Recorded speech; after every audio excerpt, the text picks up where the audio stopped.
Elon Musk has given me his complete and total endorsement. I will create a government efficiency commission tasked with conducting a complete financial and performance audit of the entire federal government and making recommendations for drastic reforms. As the first order of business, this commission will develop an action plan to totally eliminate fraud and improper payments within 6 months. This is an order creating and implementing the Department of Governmental Efficiency, known as DOGE. That's a big one. I have created the brand new Department of Government Efficiency. DOGE. Perhaps you've heard of it. By slashing all of the fraud, waste, and theft we can find, we will defeat inflation, bring down mortgage rates, lower car payments and grocery prices, protect our seniors, and put more money in the pockets of American families. That is going to do more to unleash innovation, to unleash economic prosperity, when you don't have this crushing bureaucracy that answers to nobody sitting on top of the American people. Well, we're talking about hundreds of millions of dollars of money that's going to places where it shouldn't be going. I ran on this, and the people want me to find it.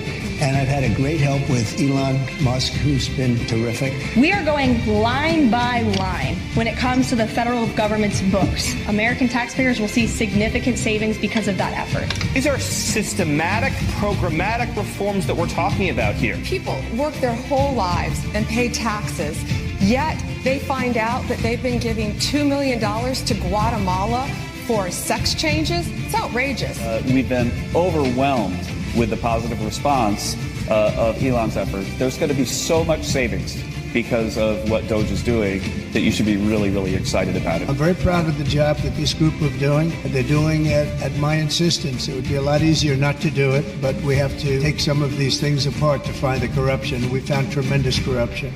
Thank you, Elon. How Americans sort of see the parties. Which party is better described as the party with strong leaders? Look at this. Wow. 16% of Americans say Democrats, 40% say that of the Republican Party. Now, overall, no party's doing great. Lots of Americans say neither of these qualities apply to either party. But look at how much worse off the Democrats are. A party that gets things done. Only 19% of Americans say that about the Democrats. 36% say it about the Republicans. In fact, the only place that the Democrats are numerically ahead, party of the middle class, this is basically a tie, though. Yeah. 34% say that of Democrats, 32% say that of Republicans. But this, I think, is the most fascinating. How do partisans talk about their own party? Right? So among Democrats and Democratic leaners, 32% say Democrats are the party with strong leaders. I mean, of their own kind, right? 82% of Republican and Republican leaders say that about the GOP.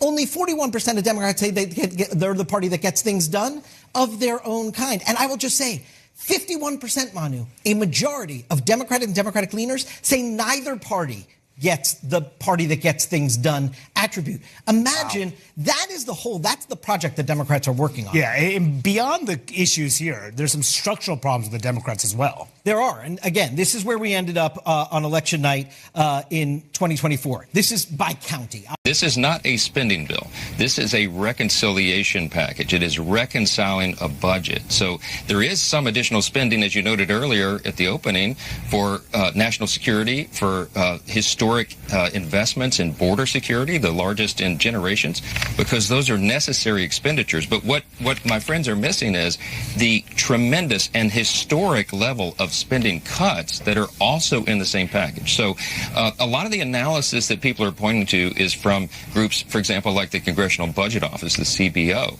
They have projected anemic economic growth. They're assuming a growth level of 1.8% over the next 10 years. Kristen, never in U.S. history has the U.S. economy sustained less than 2% economic growth over a 10-year period. What's going to happen here is exactly the opposite. We're going to have historic growth because we're basing this on the history of the recent past.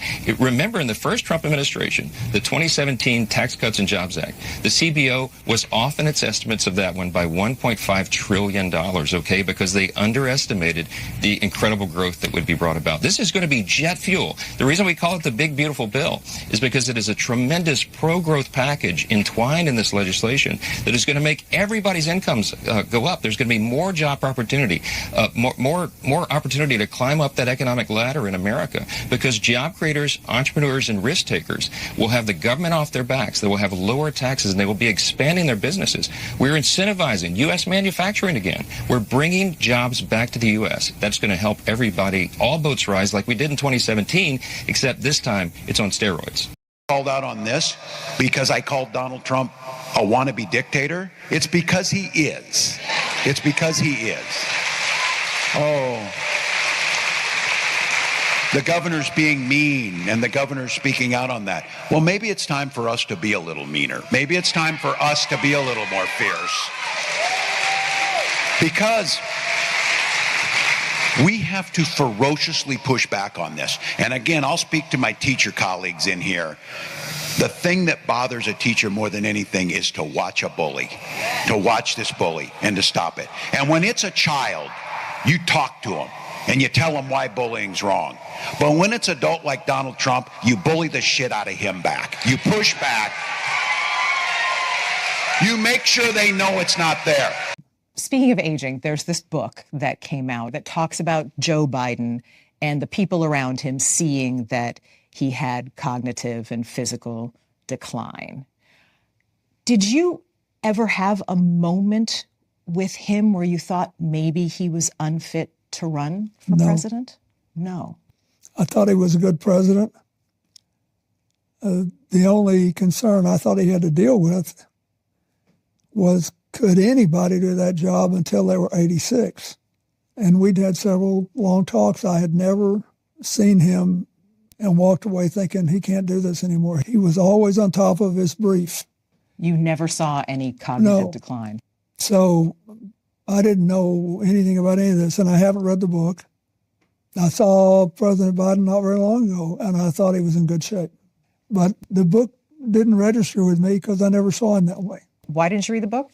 I didn't want to, because he's not president anymore, and I think he did a good job, and I think we are facing challenges today without precedent in our history, and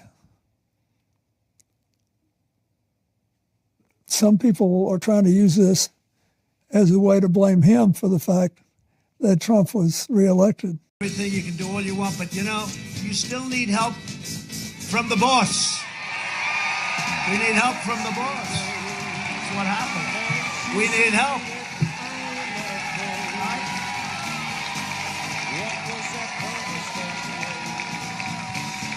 Yeah, we need help. It's all right to say it. Now, they'll criticize me for that. How dare he say that?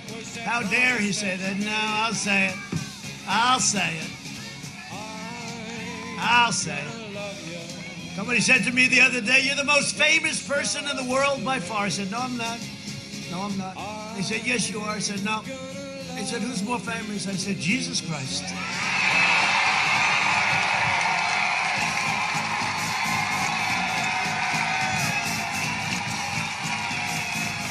I'm not taking any chances. I'm not going to have an argument. Hey, I'm not having any arguments.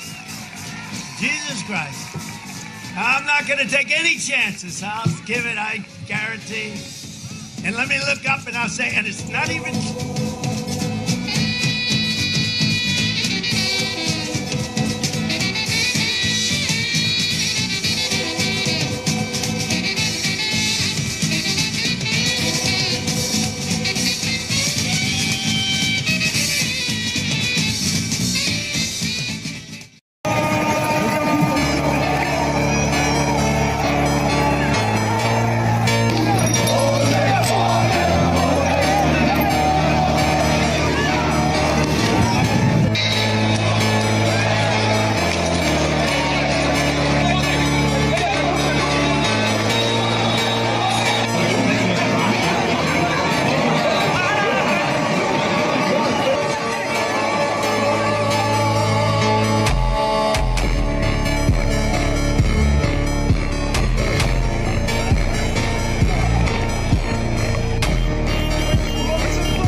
vache. Je vais me prendre un mortier.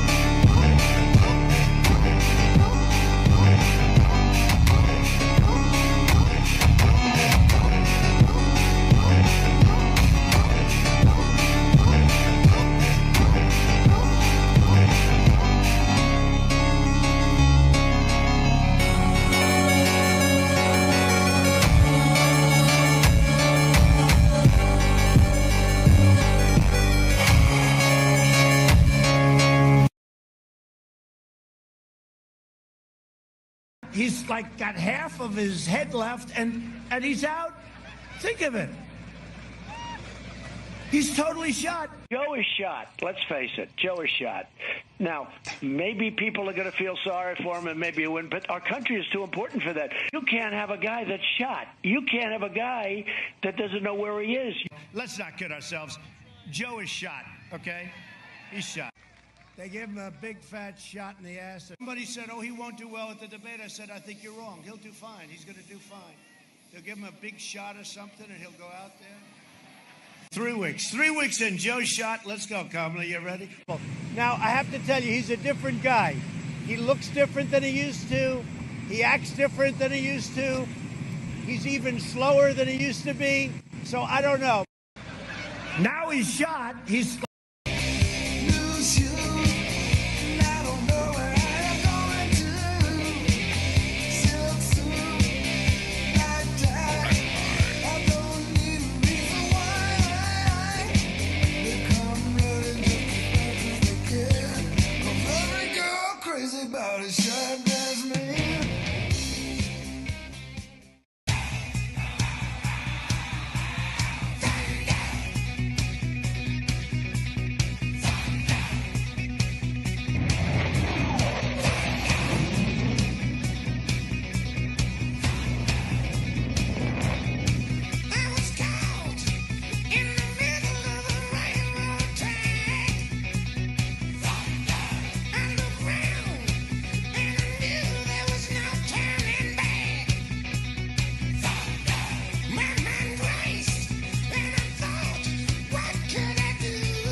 Ready for some Trump wins as we roll into the weekend. First up, you got Moderna's bird flu mRNA vaccine shot down in flames. Trump's HHS says it is scientifically unviable.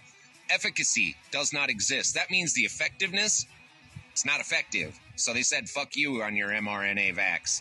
No more for you, Moderna. Not fucking happening. Get that fucking shit the fuck out of here. That's how we're doing it now. Next up, you got all of Trump's orders that have been overturned or blocked by those lower courts. Check this fucking list out. The tariffs that Trump had blocked by that lower court, overturned. That's right. Tariffs are back on. DEI. Trump had ended a bunch of the DEI shit, and some lower court judge said, oh, you can't do that because of constitutionality. Guess what? Also overturned. DEI, get the fuck out of here. Next, you got Biden's canceled parole fucking program. Biden had some parole program letting out all kinds of criminals, and Trump was like, no, we're not fucking doing that. Some lower court's like, oh, you have to fucking let Biden. No, overturned. Get the fuck out of here. We also got firing of the executive branch people. Some lower court judge tried to say that Trump can't fire people in the executive branch. Well, that's weird because he's the head of the executive branch, and guess what happened? Supreme Court overturned that motherfucker too. So as upset as we might be about these judges fucking standing in the way of fucking Trump's orders and trying to pull this bullshit, it's actually better because like they're not having any effect. It's only delaying things. And then that gives the Democrat supporters this false hope, and they're like, yeah, we're going to block it. Nope, it's overturned. They have not stopped anything. All they do is delay. And eventually this is going to wear out their own supporters, and their supporters are going to get pissed at them for just being fucking worthless, do-nothing fucks that are just throwing shit at a wall to see what sticks. And guess what? Nothing's sticking. Because while Trump has the Constitution on his side, the Democrats don't have shit, fuck all and nothing. They got a lying media. It's about all they got left. And some fucking wackadoodle blue hair fucking wingnut jobs that can't fucking figure out even which bathroom to use. We don't have much to worry about from the fucking liberals, quite honestly. They're a fucking mess. Yeah, mental illness is real. Sure is. So, I say to you, good luck to you all. Enjoy this beautiful weekend. Long live the Republic. This is the most evil generation since the inception of man. Worse than the flood, worse than Sodom and Gomorrah. And I think part of that has to do with the fact that we can instantly communicate with everybody around the world, and we are propagating sin in a way we never used to. If you wanted to have a sexual sin, you had to go do it with somebody. But now we can just open a phone and do things on the phone. And Los Angeles is #1 exporter of pornography to the whole world. We should be not only ashamed of that statistic as Americans, but fearful for the kind of things that they're opening up to the country with that kind of filth, with the demonic world. And then you look at the rest of Hollywood. I just saw Nicole Kidman has a new movie coming out who alleges to be Catholic. They almost gave it an X rating in our day and age. Imagine that. So they had to cut stuff to get it down to R. But she has a preoccupation. It's having an affair, but also preoccupation with sex with animals. So we're going to a whole new level. And this is a mainstream film.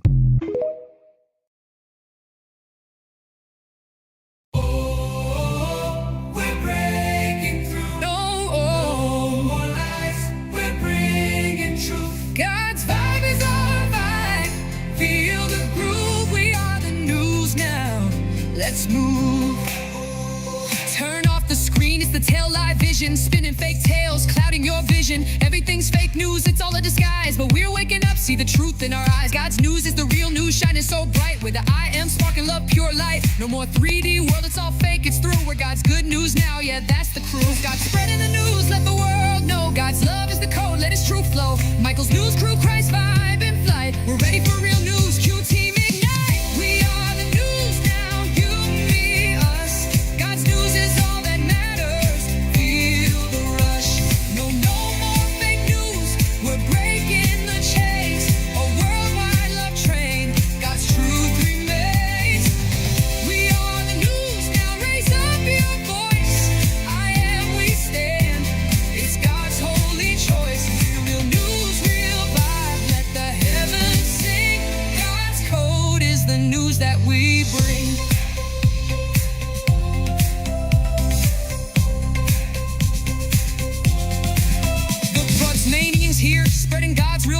Truth bombs on this fake news road. If it's not God, it's fake. Let's make it clear. Truth news versus fake news. We're pioneers. Hashtag Q News. It's everywhere. Michael said we're the news. Feel the prayer. Anon time has come. Be your own Q hero. God will lead the way. His love's never zero. Looking for news? Here's a special report. God's ABCs and 1, 2, 3's truth we extort.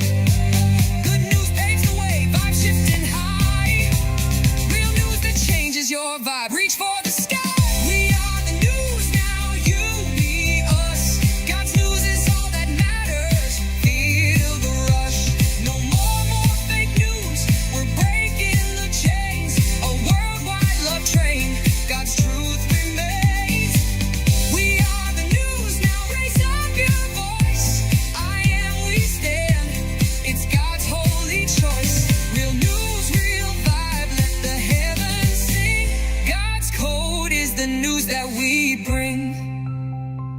Why do you keep watching fake news? Oh, why?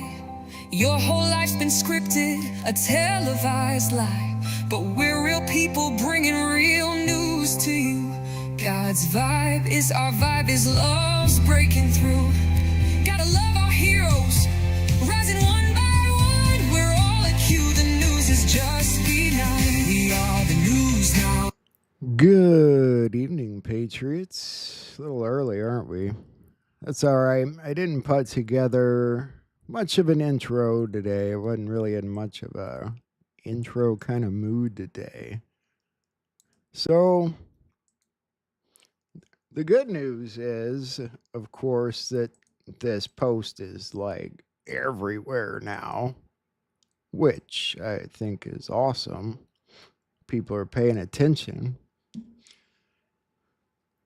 Do you think it'll change minds? I guess that's a better question. Do you think people on the left will be forced to acknowledge it? I've seen other people say they're threatening to try and 25th Amendment Trump, that they think he's lost his mind. And again, I don't think the episode's up anymore, but we talked about it earlier and things got a little bit, really, I don't know where things went. I just wanted to ask the questions because this post, this truth, this reality, this thing we've all known to begin with, it proposes a whole lot of new questions, does it not? You have to ask, well, first of all, and actually, I want to play something really quick. Hopefully you guys can hear this. The President of the United States carries the nuclear codes.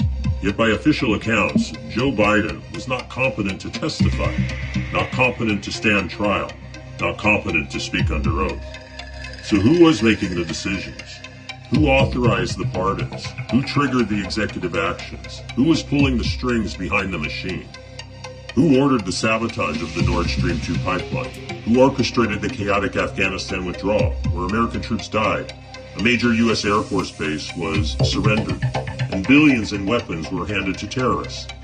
Who ignored Chinese spy balloons drifting across the entire United States?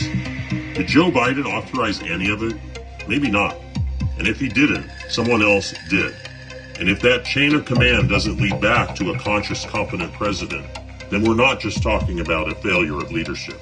We're talking about a shadow presidency, a government run by handlers, whisperers, and machines. This should no longer be a partisan issue, because with each passing day, the evidence grows. The Biden administration was never fully legitimate, because if they used a machine to mimic a president who didn't understand what he was signing, if they kept an old man in cognitive decline in the dark just to carry out military orders, then it wasn't just the president who was incapacitated. It was the Republic. My friends, we are all anonymous, and in a nation ruled by shadows, clarity is rebellion. Clarity is rebellion. Could you guys hear all that? So, basically what he's telling you there is you got to question everything that happened during the 4 years that he was, alleged to be president. I know, this is a hell of a conversation to have, isn't it? This day gets weirder and weirder.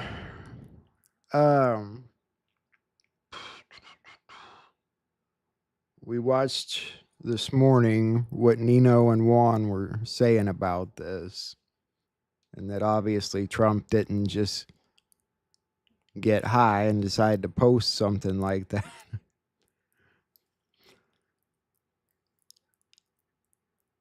Which I suppose in its own right is saying something good about the timing we're at, or where we're at in the period of this timing. But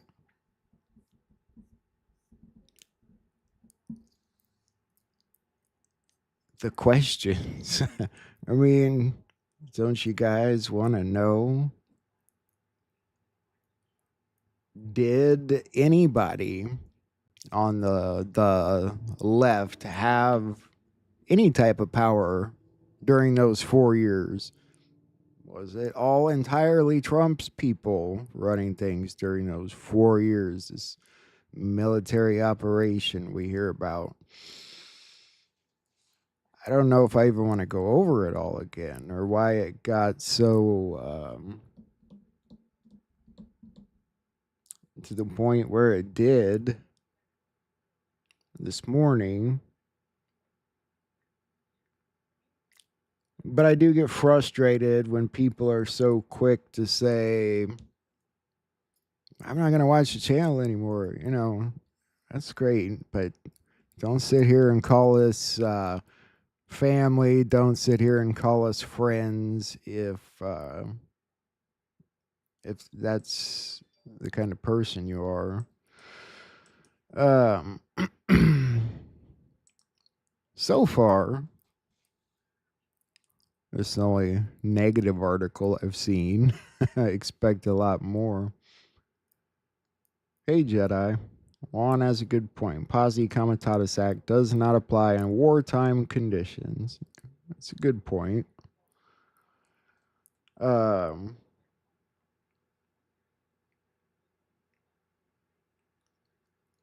It's a weird it's a weird situation.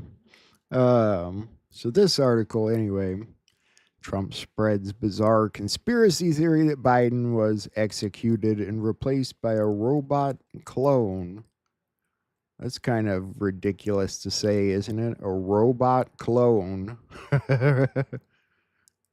Maybe one or the other, but Trump also posted this today. It's just his screen, screen, I don't know. And, I think this post was from MJ Truth. I understand how people can just write this off, but the 9/11 captured on here is a signal for things to come. I'd agree with that. I know, guys, this is a rough show today. It's been a weird day. Let's look at some of the news, and I'm going to come back to some posts I want to show you guys because they bring up some interesting questions. Department of Homeland Security raided Jerry Nadler's office and arrested a staffer for harboring violent rioters. Sort of. New York Congressman Jerry Nadler says agents from the Department of Homeland Security forcefully entered his congressional office and handcuffed a member of his staff.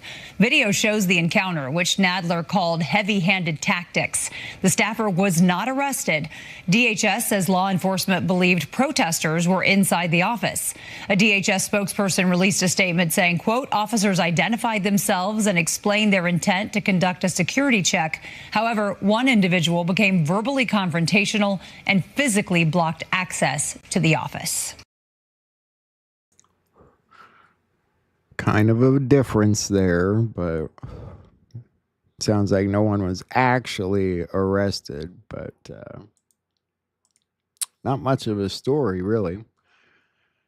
Yeah, I know. That's really what I want to talk about, guys, is what's happening worldwide. I don't want to say something like shit's hitting the fan, but it's been a complicated day. I really didn't even know how to line all this up with what's going on in Ukraine, India, Pakistan, Russia, yada, yada, yada. We're going to look at it, but even Colorado, you got idiots throwing Molotov cocktails. It's going to make a whole big deal out of this, so let's take a look at this. An attack has just occurred on a pro-Israel protest in Boulder, Colorado. Initial reports suggest Molotov cocktails were used, and there are multiple casualties, including children. Video from the scene shows fires burning. Let's take a look at the video. We're fucking gone. Stay.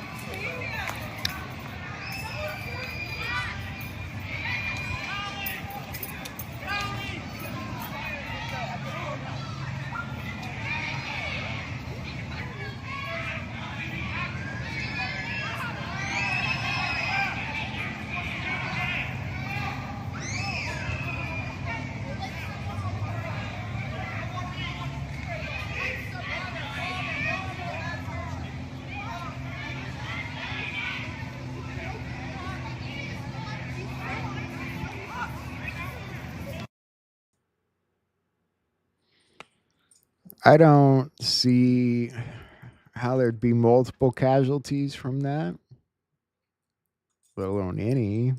But looking at it from a couple other perspectives. Shadow of Ezra says another false flag to garner more sympathy for the, quote, chosen people, end quote. Dan Bongino, FBI personnel are on the scene in Boulder, along with local law enforcement. We're investigating this incident as an act of terror and targeted violence. All of the necessary assets will be dedicated to this investigation. If you have any investigative tips, please contact the FBI. And if you abated or abetted this attack, we will find you. So, because they were Jewish protesters, it's becoming a big thing. Sort of is a big thing, I guess, when you're dumb enough to put gasoline in a bottle and then throw it towards anybody, let alone children. I don't even know what to make of that scene, honestly. I swear it gets weirder and weirder. In India, they're arresting their own people for sympathizing with Pakistan. I have a feeling this might be problematic. One of the persons was arrested after he posted a Pakistani flag on his Instagram. Sounds a bit like Britain over there, huh? Things are weird right now. Turning to the Russia-Ukraine situation, the reporting today has been frustrating. Let me see if I can even find it. So the first report said that they had been in contact with Trump before the attacks began in Russia. And then later on, the Trump administration clarified that wasn't the case. But people were quick to point out how Trump said that if Putin didn't do something within 2 weeks, something was going to happen bad. And God, I've got that post somewhere, and I can't find it. Of course not. But maybe. There are some weird posts today, guys. I'll just give you a good example. Here's one. Elon the Gray leaves us. Elon the White will come back at the turn of the tide. And that's from Poppy Trumpo, who's believed to be Donald Trump himself. The post underneath this post said, "Wizards." What the fuck are we actually dealing with in this world? And then gets better, really does. Maybe, I don't know if you'd call it better, but it gets more interesting. On Juan O'Sullivan's page, we are on the subject of the rioting you saw in the intro in Paris. These barbarians enter the arena, and guess what? They're not fully human. This program of hybrids is particularly pronounced in France. Follow this along human beings, demons, part people, soulless and mindless, programmed by Satan. So just think about it a bit. Apply this to your worst nightmare. We can defeat this with technology. Remove the programming and you stop this right away. Proof coming for those with eyes to see and ears to hear. You thought it was sci-fi and now it's sci-fact. That's what we're working with today.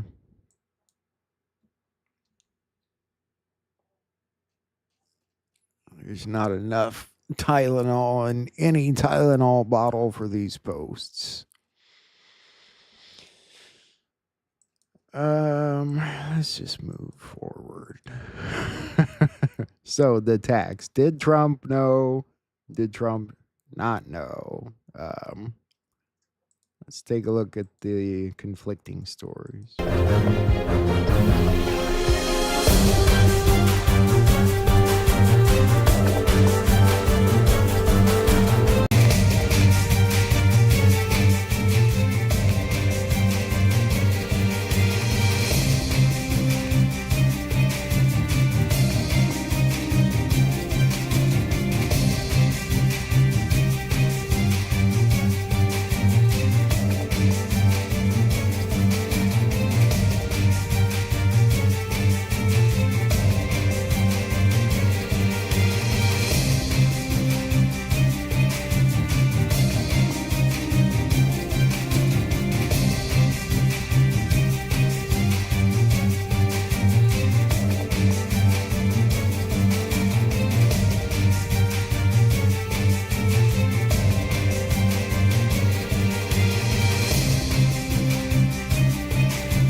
Interesting, huh?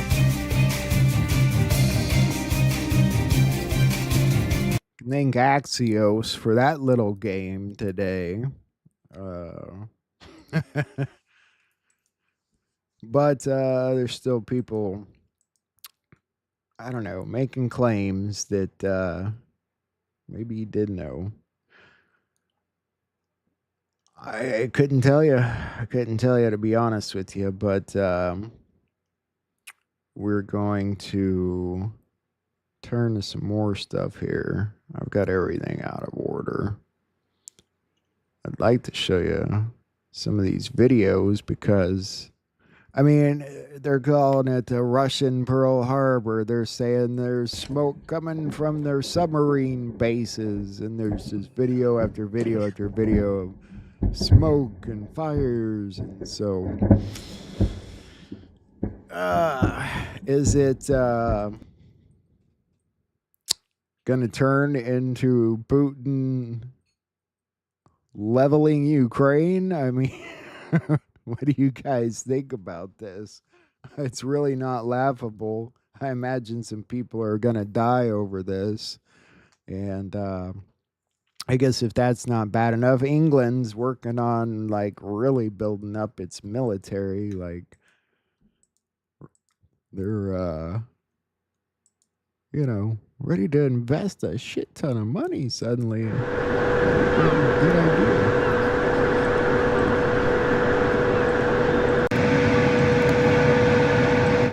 With all these loud videos. Sir Keir Starmer. Is he Sir?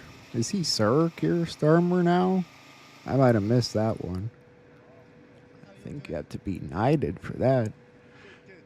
Not much of a knight. Not what I'd call a knight anyway.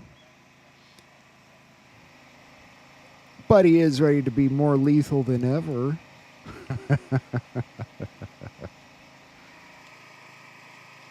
It's not good. I mean, I don't, you know, we were trying to stay on the peaceful side of conversation this morning, and it's so like, you know, but then you have to even ask the question, is any of it even fucking real anymore? Like, you see videos where a bunch of things are on fire, but are they? Are they really? You just got told that 4 years of Joe Biden you thought happened didn't happen, which you already knew and should have known, but did you really think about it until now? Because if you had, you probably would have asked some of these questions a long time ago. Earlier, we were also talking about the plan. People keep saying, trust the plan. we were saying, what is the plan exactly? I'd like that plan to be defined a little better. What's the plan? Power back to the people, a fair and balanced playing table, peace on earth, no nukes, like fair elections, all of the above. It's odd times.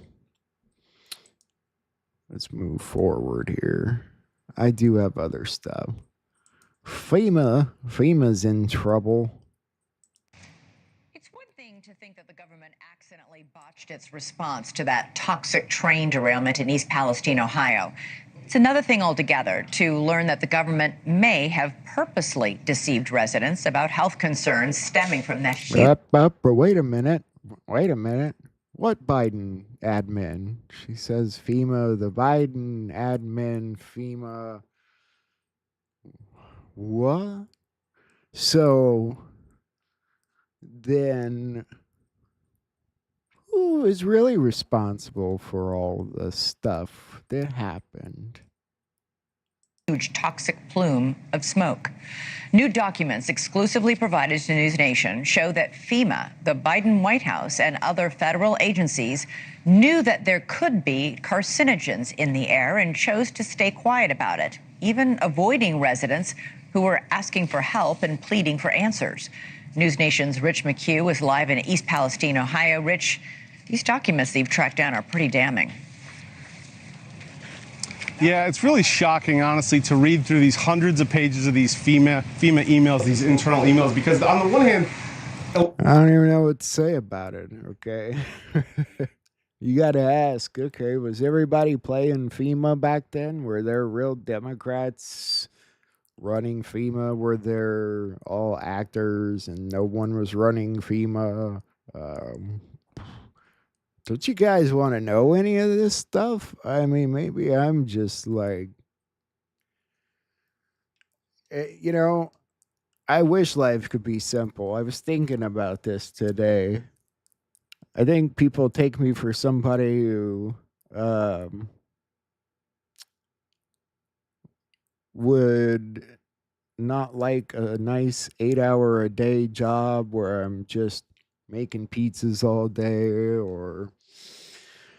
and then I come home and forget about it. You know, I don't think, maybe I've just never been that simple. There's nothing wrong with being simple. I don't even know if that's the right label for it, but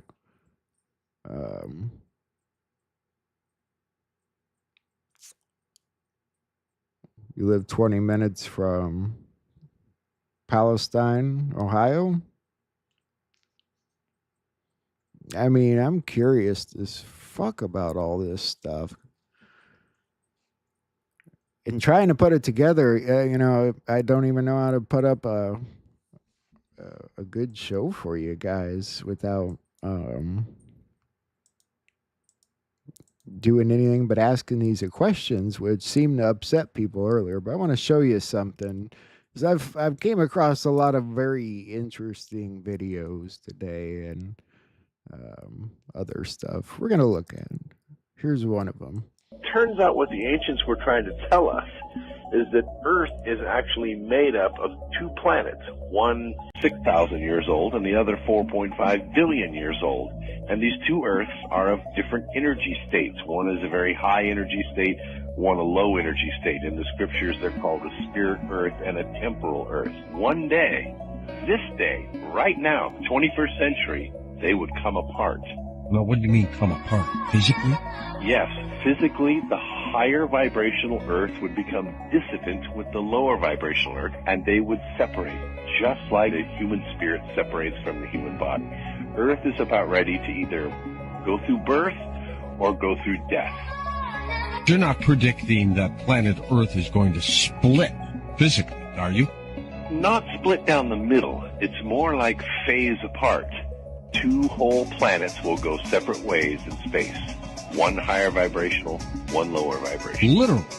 Yes. What does that do to all of us on this planet? All of us, obviously, are going to be divided. We are going to choose which Earth to go with. The ones that will align themselves with the higher vibrational or spiritual Earth will become unaware of the darker and more temporal but more murderous spirits. And they will remain with their respective Earths. You know, Wano Savanoy says, make a choice. Maybe we already made that choice. Maybe there's more to that than people would like to give credence to. It's probably somewhat hard to make sense of, but yet it's not the first time we've heard people talk about it either. So what about the people stuck kind of in the middle? Not in the middle. Maybe we're just think we're in the middle, you know? Maybe we already made the choice. Maybe just asking the questions makes the choice itself. I don't even know if that makes sense, but you know, it's been a weird day. The bird is gone, guys. I'm going to talk about that. He flew, he made his choice today. We're going to talk about it, but before he left, he nibbled on my necklace for a second, like he was, I don't know, if he's like asking me, is it okay if I fly off? I was jealous of a bird today. I'm not even joking. When he flew away, like seeing him, this bird experience flying for the first time out into the wind, I was jealous of a bird today. I filmed it all, guys. At the end of the show, if you want to, we'll watch it. I wanted you guys to be able to see it. Still got more to look at here, though. Very out of order today, so I apologize.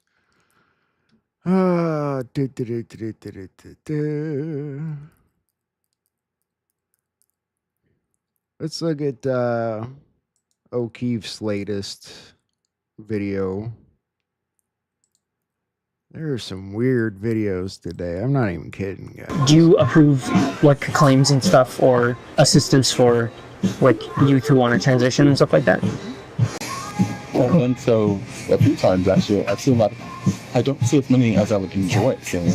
I don't even think we alert them at that point. It was like a runaway youth. We have special circumstances. We don't alert a parent if they were on a previous case. We just need their word that they are not at home. So if someone, let's say, is a runaway youth, and they're staying at a friend's house or something, and the family plan brings them in, they apply for benefits, we can approve the benefits for the child by themselves, and we can pull them off their parents' case. Yesterday, we showed you a hidden camera video of Nevada Department of Health and Human Services employee Deshaun Mack. He's a family services specialist who admitted to our undercover journalist that he frequently, quote, bends rules to provide illegal immigrants with medical benefits, potentially violating laws. I bend the rules a lot because I don't know, if you come see me, I'm giving you benefits, I don't know. But Deshaun Mack didn't just stop there. Deshaun also said that he used his position to help minors get sex reassignment surgery, in some cases without the consent of their parents. He said he has approved claims for youths who want to sexually transition and went on to say, quote, I don't see as many as I would enjoy seeing. Do you approve like claims and stuff or assistance for like youth who want to transition and stuff like that? I've done so a few times actually. I've seen a lot. I don't see as many as I would enjoy seeing. I do see a lot of people. I did help a trans girl the other day. Not the other day, a few months ago. That we all blurred together again. Deshaun said he advised a trans girl that in order to get feminization surgery, this person should find a doctor who would claim it was medically necessary. That way, Medicaid would pay for it. So, and she had specifically asked me about feminization surgery. I told her the best way to do it would be to make sure that your doctor says it is medically necessary, so that Medicaid pays for it. Because she would ask me about it, and I'm like, that's, the way to get it done. Otherwise, it's cosmetic. Most disturbing, Deshaun explained how he would classify young people seeking transition surgery as runaway youths. That's right, quote, runaway youths, so that their disapproving parents could be kept in the dark. But if a kid doesn't want their parents to know or something like that, like you're not allowed to out them to their parent and disapprove or whatever. Well, if they're especially if they're a runaway youth, we have special circumstances for that. We do not actually tell anyone. I don't even think in that circumstance we let our sister agency, DCFS, Division of Child Care and Family Services, I don't even think we alert them at that point. It was like a runaway youth. We have special circumstances. We don't alert a parent if they were on a previous case. We just need their word that they are not at home. So if someone, let's say, is a runaway youth, and they're staying at a friend's house or something, and the family plan brings them in, they apply for benefits, we can approve the benefits for the child by themselves, and we can pull them off their parent's case. Deshaun told our reporter that if a parent asked to see their own child's medical records, he would deny them. The parent comes in and says, "Oh, hey, where's so-and-so?" I don't know. I can't even tell you that your child is receiving benefits because you're not on that case. Is that something you guys decided to do because you want to help people out, or is that something that's always been in place? Well, it's kind of always been in place. That's something personally that I would not do, whether it was on the books or not. I'm not giving that information. It's just, it is what it is. The parents don't need to know that you're transitioning. You can just go to the doctor. Because at a certain age, they want the child themselves to fill out their own medical paperwork. I'm trying to think. I don't think we have a law like that at all. If a trans teen came in and spoke to a doctor, I don't believe the doctor would have to disclose that information to the parent. Also, obviously, HIPAA falls into there as well. So if the parent was there, I don't even think they would be able to request medical records. You probably have kids that come in and tell you that they want assistance, but their parents are not okay with it, or they don't want their parents to know, or stuff like that. I think I did have something like that happen. I'm sure kids are scared. Correct. And then, obviously, they should be. Unfortunately, I have referred people to the center a few times, actually. But at that point, I would just treat them as a runaway youth. Even if they're not? Yeah. Wow. So that provision about runaway youths, you would just apply to a kid who wants to transition, but their parents don't want them to. Yeah. Just help them out. Yeah. I would have to. But they're like, well, I need medical for this, and my parents start saying no. Now, this conduct that Deshaun proudly admitted to could amount to Medicaid fraud, healthcare fraud, parental rights violations, misconduct in public office, and conspiracy to commit fraud, all resulting in civil penalties, fines, and even state and federal prison time. It remains to be seen if this man will be held to account. The Nevada governor said, quote, "I want to assure Nevadans that this incident will be thoroughly investigated." The Nevada governor also said, furthermore, if the investigation determines that an unlawful act has been committed, we will seek prosecution to the fullest extent of the law, unquote. We hope that Governor Lombardo brings the accountability that the people of Nevada, and frankly, all of you, so desperately want to see. Stay tuned. Turns out more members are taking money from donors. I want to talk about your investments. I want to talk about you. I'm a fighter. You're a cheat. I'm a warrior. You're a liar. And I will get my justice. Not revenge, but justice. Is it all about money? Too bad you can't afford that.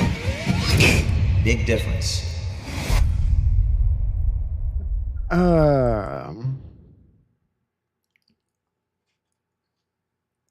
It's weird how the line of right and wrong in the medical field ever got so blurred like it did from the belief in,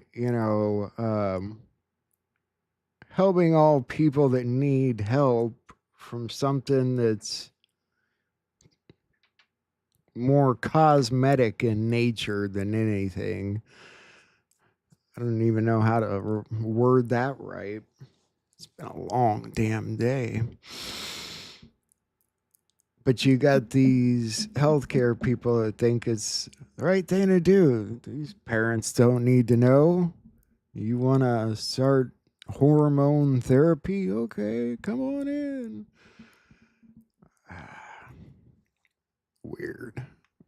Weird. We'll recover from it. All right. Trying to decide the right way to show all this stuff. I'm just going to show stuff. Everything's kind of out of order, and I apologize. This is Joe Rogan talking about the Biden thing. I did want to show this earlier. Yeah, look at this one. Look at him how good he walking. walks. Look how tall he is. Look, he's towering over her. But also how quickly he's walking. Yeah, he doesn't understand. He thinks he's walking like an old man because that's a 40-year-old dude. Very strange. He definitely is walking way better. Yeah. Can you put up footages of just Biden walking, There's Jamie? also a kind of a power to his step, like he's trying to walk his stature. slowly. Yeah, well, there's an effortlessness to the way he's walking. This is, again, armchair physiologist, Joe Rogan. Yeah. When I'm looking at... Oh, wait, look, side by side. Wow. This is from April or something? Okay, which is the fake one? I'm not sure. The tall one on the left? Choreography. Acknowledging the body's awkward on-camera walks during the South Lawn. His halting, stiff gait. Well... That looks the same as the other one. The one on the left does. Yeah, that looks Let's like see this. it again. Nah, that looks a little more effortless, dude. Look, he's much more casual. I mean, he's walking with a little bit of stiffness to his arms, but is much more casual with his legs. Let me see it again. I don't know. I might be fucking with my own mind. He's definitely taller, though. He Whatever looks the fuck taller, that is. yeah, that's the thing. The big one is this one. That's the big one. Yeah. Yeah. That one's nuts. That one freaks me out. Because, look, he's walking fine. He's walking fine, and he's so big. Look how big he is.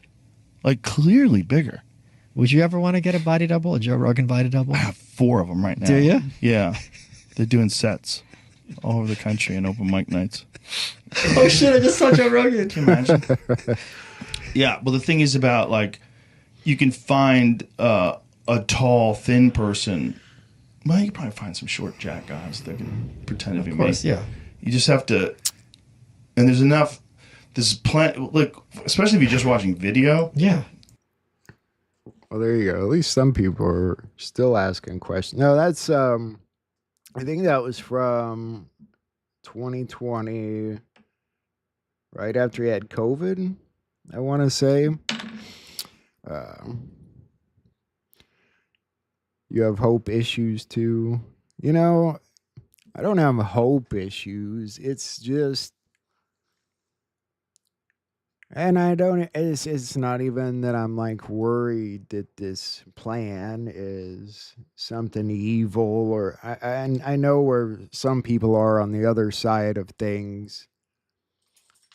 It's more being frustrated with the confusion, I think, for one, and trying to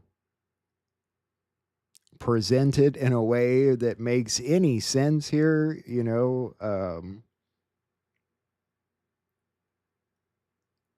The way that news is done, or that it's always been done, to try and do it with some of these stories, it makes you feel insane, right? You know, I was thinking,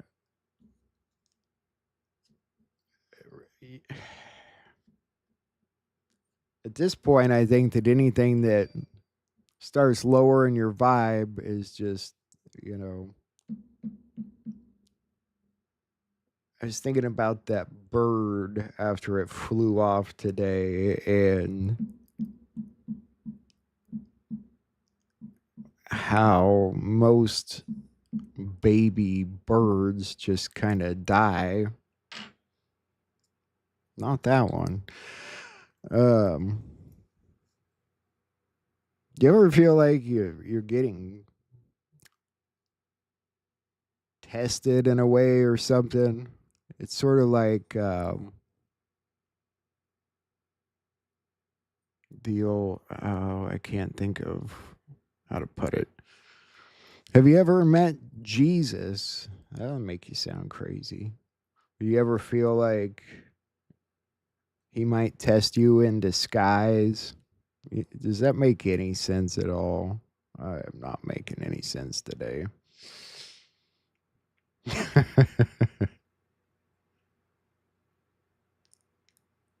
To see if you'd make the right choice, the right decision. If that makes any sense, though, maybe it does. I don't know.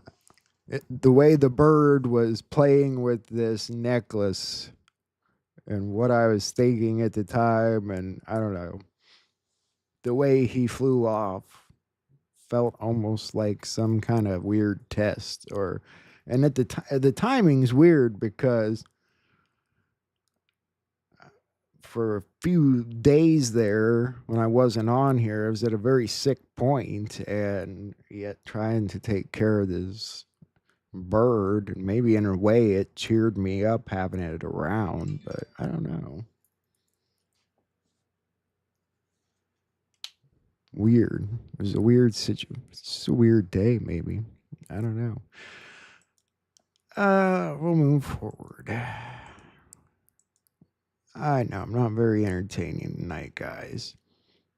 These stories are kind of crap, but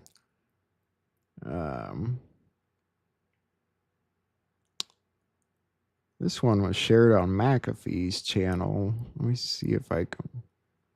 Actually, I'll put this up while I'm looking for it. This is kind of interesting, kind of cool. Something special. So today is 100 days to go for a new competition that we created together. The FIFA Club World Cup, the best clubs in the world with the best players in the world. So we can show this is a unique trophy. This is the trophy, but it's not finished because it's unlike any other trophy. There is a key. Oh, wow. There is no other sports trophy like that. Oh, that is good. Whoa. Yeah. Oh, you gotta be kidding. Yeah. Wow. Wait.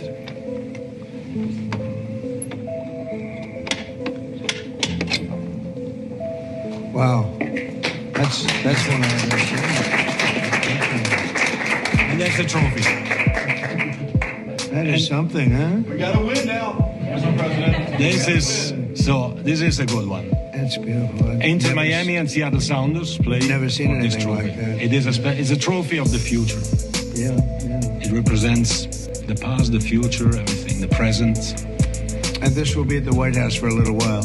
Yes. So if anybody needs a picture or anything, you can take it. But this is. If you like it, Mr. President, it can stay here just on the 13th of July. You should take it with me. Let's leave it here. To the stadium to give it to the winners. They can take a picture, then we bring it back here after the picture. Let's do that. We'll leave it here. We'll have it in the White House quite a bit. Excellent. It travels a little bit also, but I appreciate it. That's good. And I know this can definitely stay, right? Anyway, thank You love these puzzles, guys. I love trying to figure these out. The next video I wanted to look at, a former Bush administration official has claimed that a hidden group known as Mr. Global is secretly controlling world affairs. World leaders, she says, are heavily influenced by occult forces and act as puppets for interdimensional demonic intelligence. She says the agenda advances through robotics, AI, satellites, and digital currencies, all enabling surveillance, automation, and centralized control. It's the committee that runs the world. Let's see the video. Can't you see why anybody would be frustrated sifting through this crap today? Farrell and I did a great 2-hour interview called Who is Mr. Global? Mm-hmm. And we went through every different hypotheses. What do you mean? Can you define Mr. Global? It's the committee that runs the world. So Okay. there's a committee at the top that makes all the big decisions. And my nickname for it is Mr. Global. So the question is, who is Mr. Global?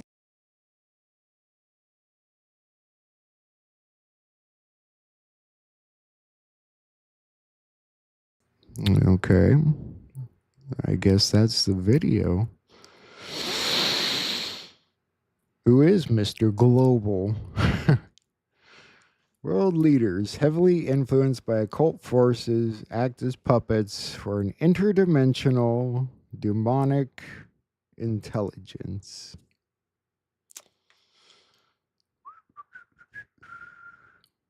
No, I'm not saying it's crazy. I'm just trying to put some logic back into something. I'm not saying it's illogical. I'm just saying we're getting puzzled to death. I'm getting puzzled to death. And we've got more weird puzzles to look at. I wanted to take a look at this video because it's called It Had to Be This Way, and maybe it'll help us make some sense of some things.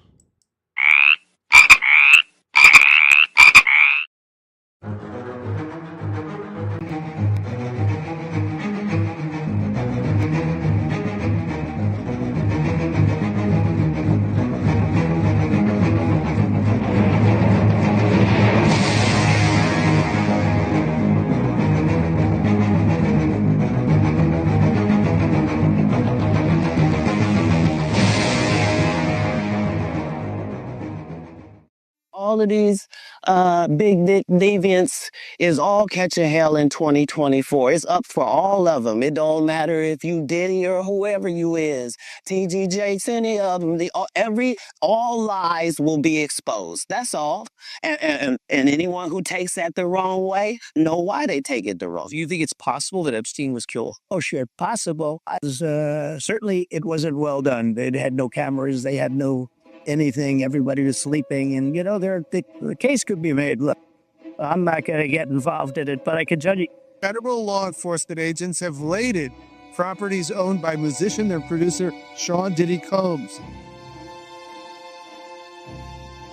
This is an image that will be in the history books. This is the mugshot, the 45th president of the United States, Donald J. Trump, who surrendered himself at Fulton County Jail.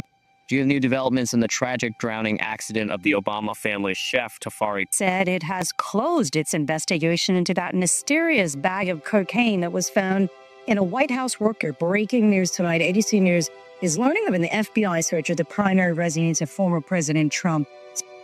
But reportedly, there's a second batch of classified documents that have now been found at a new location. And by the way, my Corvette's in a locked garage. Okay, so it's not like they're sitting out on the street. But if you think about presidency comes with great power, obviously. But if you think about it, that is a title that is bestowed by a process of some sort that can be subverted. And you hate to say it, but it is also true as a fact that you could take, I don't know, a mannequin, a dead person, and make it president. No, you could. I'm just saying theoretically possible. With enough cheating, that could happen. France is no longer France. Police will be making arrests. Individuals will be held culpable. Charges will follow. I want to come back to this. There's something else I want to look at. Maybe it'll help a little better.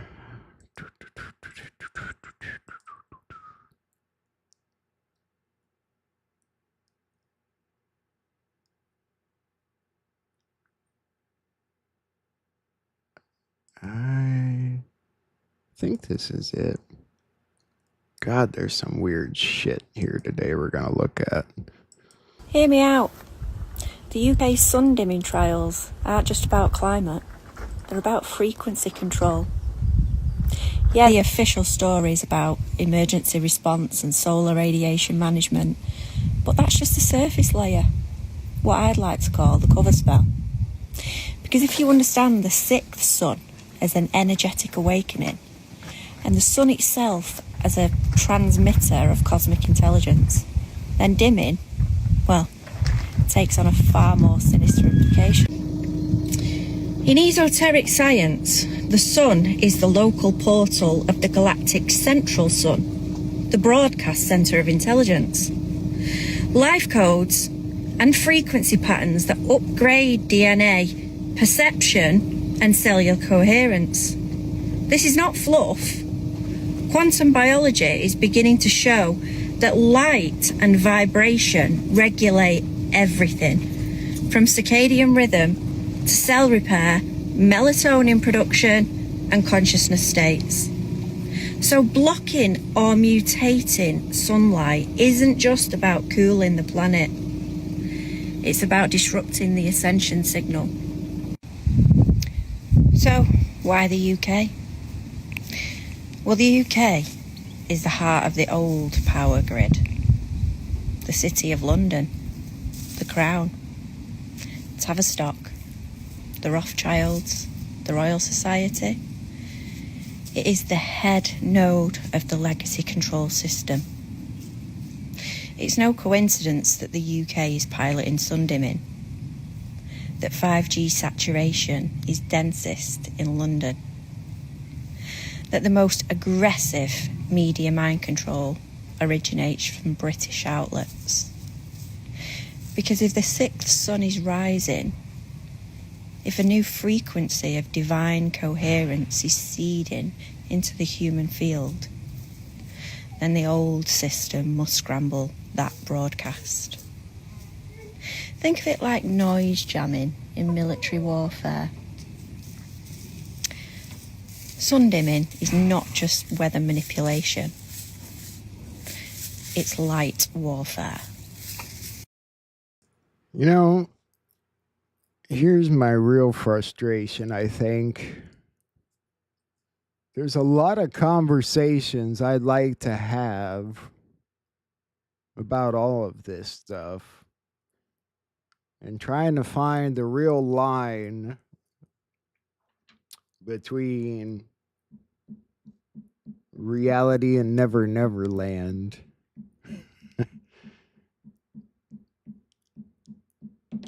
It's getting very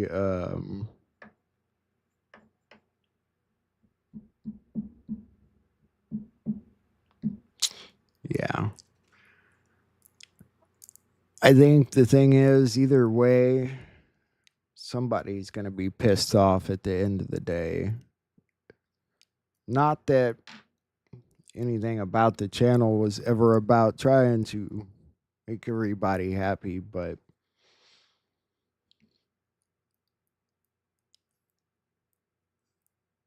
I don't know where that line is anymore between and it's good that at least you can follow President Trump and what he's done today changes the game entirely. It really, really changes everything. Probably overreacting in some manner, but it's not a bad thing.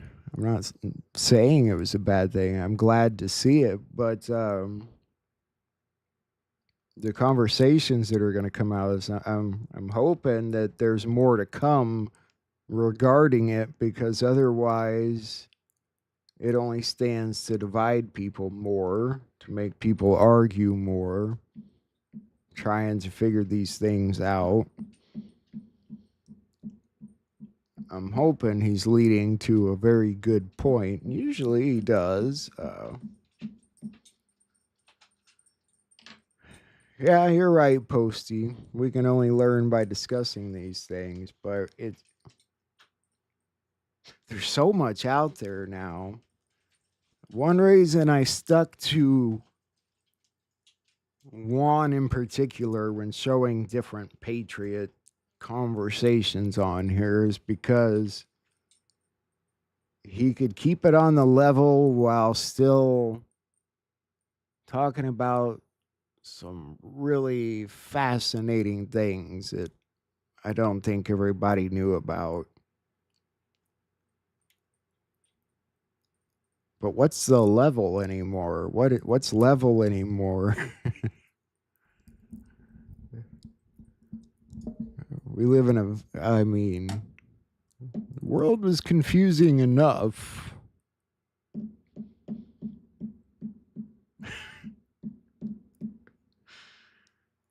Maybe I just need some better laughs. It is hard to contain, Hugh. And earlier today when we were talking about it, I don't know why it ended up where it did, but I felt like they're just questions everyone should want to know. What about COVID? Okay, that was, somewhat Trump's term, and then the Biden term. What do we even call it now? The Biden term, the fake Biden term. I mean, I know people like us have been looking at this for a long time now. Trump sort of put it into reality today by saying it, right? He made it real for everybody, right? I mean, that's why everybody's sharing it.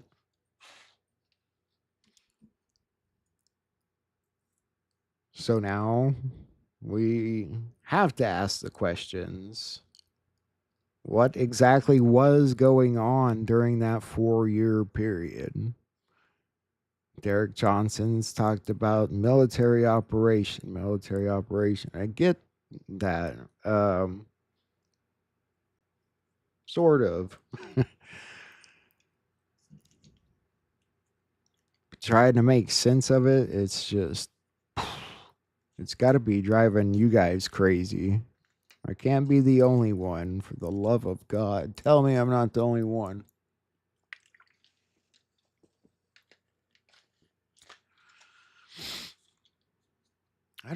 It's not that it makes me fear anything. I'm not in fear of it's the end of the world or they're actually making a new world order. I did say earlier, and I think I can stand by the statement, that if I were an evil person trying to trick everyone in the world, I would do it exactly like Trump's doing it. Yeah, I said that. And I don't know why people think it would be like anything different than that. They'd come in and let you know they're evil. We're evil. We're taking over the world, and they're gonna butter your ass up first, okay? And no, I'm not saying that's what's happening either. I'm just having a conversation, and I say the wrong thing, and I get people that want to bail on me, and that I find upsetting. It makes me question what I'm doing here,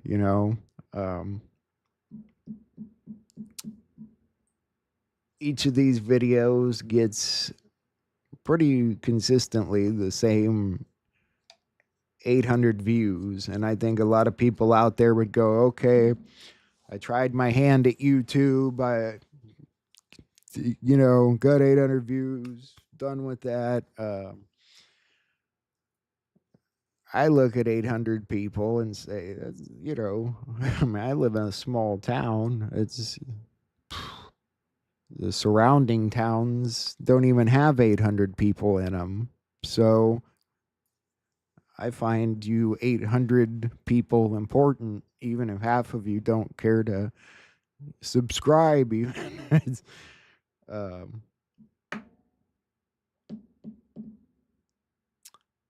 And I think I can,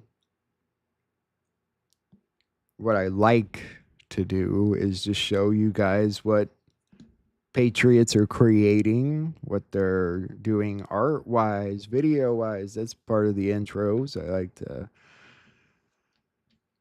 show you the conversations people are having. You know, it's just a deeper look at what's going on, because I know a lot of you aren't Telegram people and Rumble people, and because it's created by other people, I would never monetize this channel.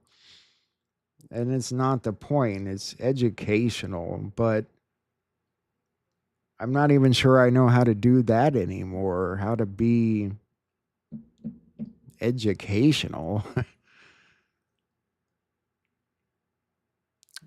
There's so much out there to reach for, to show you. And right now, media-wise, everything is insane.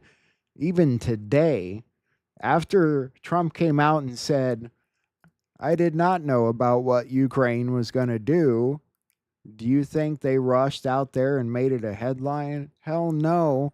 They were still pushing it that way hours after, when I was trying to find stories on here. And I think I even have the image hours later when I was looking for videos.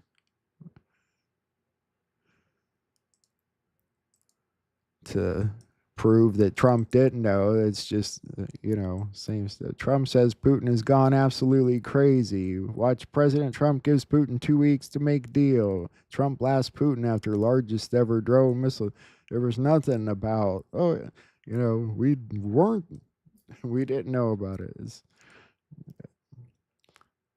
What we're dealing with is weird. And I'm going to show you something else real quick. And hopefully you're the kind of audience that knows instantly that this is an AI joke. I'm declaring war on fat gay kids. Not the kids themselves, but on whatever's making them so fat, gay, and pathetic. I'm talking seed oils, SSRIs, MSNBC, and perverts masquerading as teachers and guidance counselors. With the help of President Trump, we'll be focusing on eliminating the things in our society that are turning our kids into effeminate weirdos and skanks. Pretty clear, right? But yet there were still people having this conversation right here. I'm wondering, is that AI or did he really say it? This is the world, okay? Probably AI. There seems to be nothing anymore, which we can rest assured of the authenticity. It gets crazier by the day. Yeah, it does. It really does. I've never seen the media so out of hand like it is right now. No, definitely not real. Ginger. Funny, but... And then... Here, I'll show you my WTF video for tonight, because they really did, somebody put this up and really didn't explain what the hell it was. And it's fucking weird. There's 2 parts to it, so don't freak out.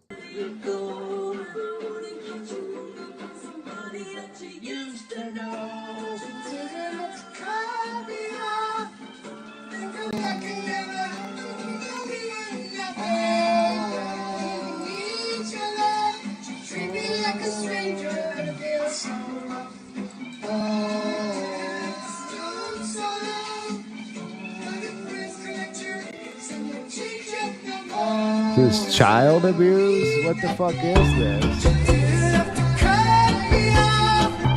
This is the video is with it.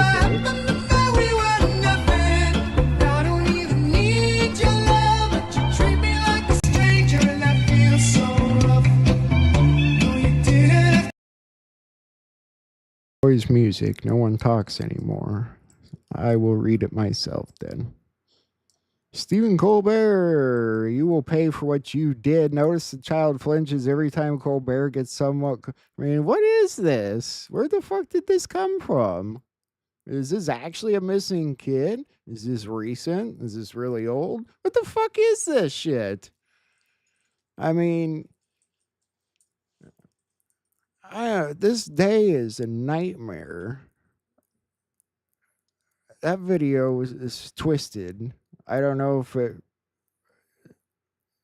mean, is that Stephen Colbert? Or if they got this side by side here. What the and where the fuck did it come from? That's a bigger question. I mean, what the fuck? So that's kind of what I'm. Is it old, Vance? You seen it before? That's the first time I've seen it. But what I'm saying is, you know, there's first-time patriots hopping in, Telegram here, there. This is the kind of stuff they're seeing, you know, and this is mixed in with the same kind of news we talk about here every day, and it's got to be driving people crazy. We're getting to a point that's really, really kind of scary media-wise. No one's going to know what to believe anymore. And I mean, I'm sort of feel like I'm there. Yeah. And where does that stuff come from? I mean, is this like what they would call your soft disclosure? People are releasing it and saying, hey, you know, I think they'd put a little more context with that. I wanted to show you something else here.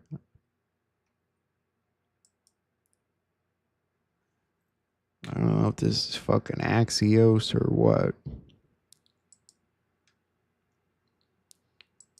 The White House is pushing back as new reports criticize RFK Jr.'s MAHA report, claiming it cited studies that do not exist. Senior MAHA advisor Callie Means joins us now to set the record straight. Callie, it's so great to have you on. So why don't you tell us what's their beef? What are they criticizing you on and this report on? And then what's your response to it?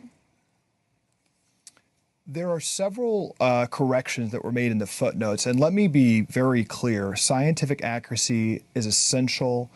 And these errors were immediately corrected. And the fact that there were errors in the footnote did not serve President Trump and Secretary Kennedy's historic effort here. But let me be clear about something else, Rachel. The media and the medical establishment is breaking their necks not to talk about the substance of this report. Right. And not a word of the substance of this report has been under question. The true fake guidance has been from our medical authorities over the past 30 years.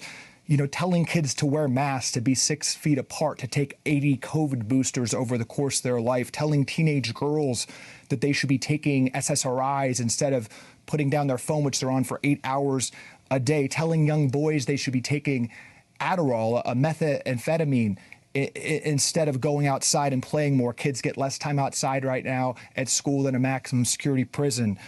Telling overweight 12-year-olds that they should be taking Ozempic instead of getting off ultra-processed food, which is 70% of their diet.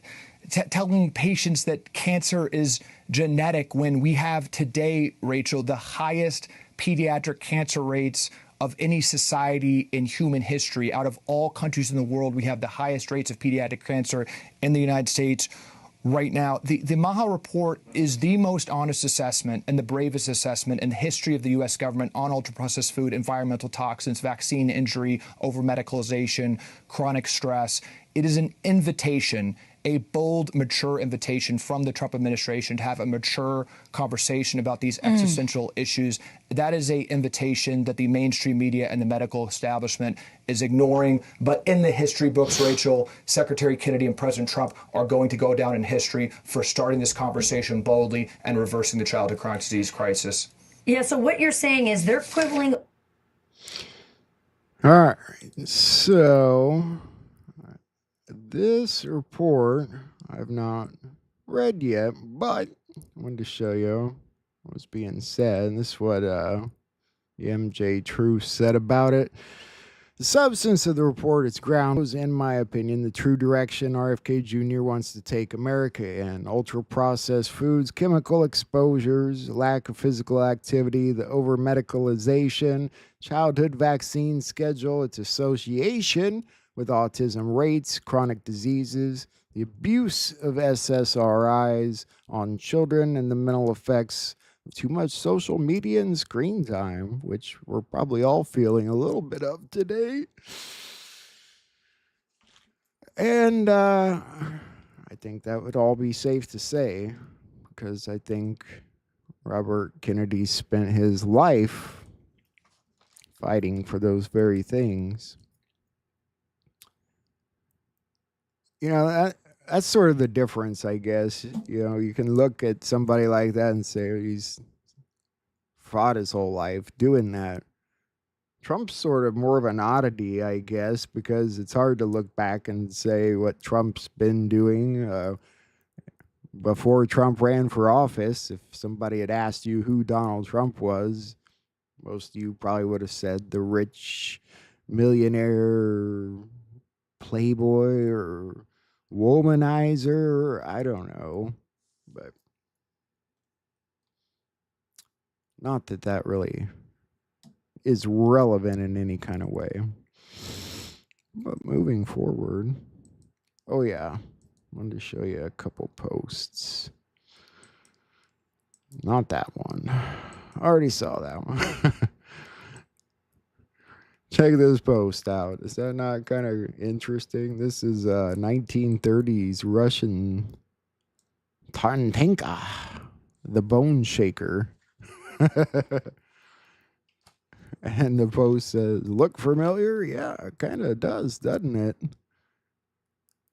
Coincidence? I guess so.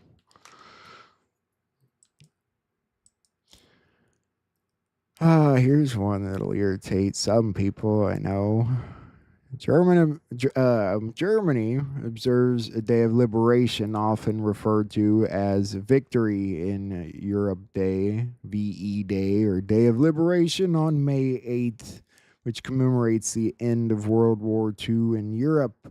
The day marks the formal surrender of Nazi Germany to the Allied forces, signifying the end of the 6-year conflict that ravaged Europe. Of course, and you go to the bottom here, and why does Germany celebrate Victory in Europe Day on May 8th? Germany calls the celebration Liberation Day. May 8th marks the end of WW2 in Europe. What was Germany liberated from? The Khazarian Mafia. There was profiteering from operating labor camps, including in deep underground military bases, where captives, including civilians, were forced to work as cheap and starving labor. Yeah.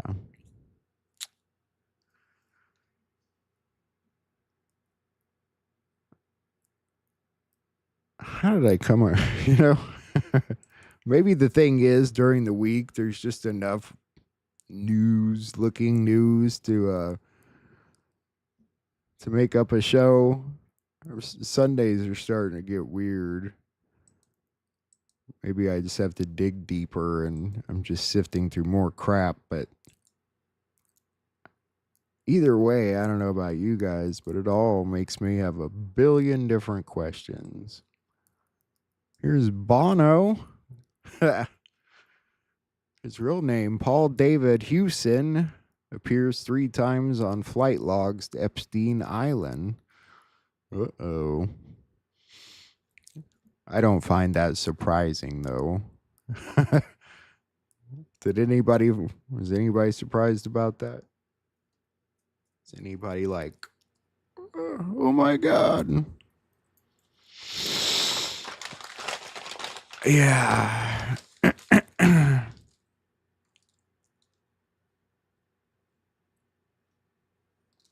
Oh, it's sad, Noreen.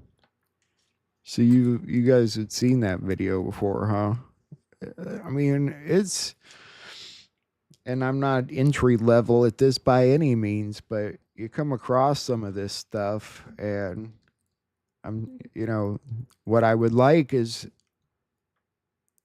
patriots to have a good way to be educated at the right things.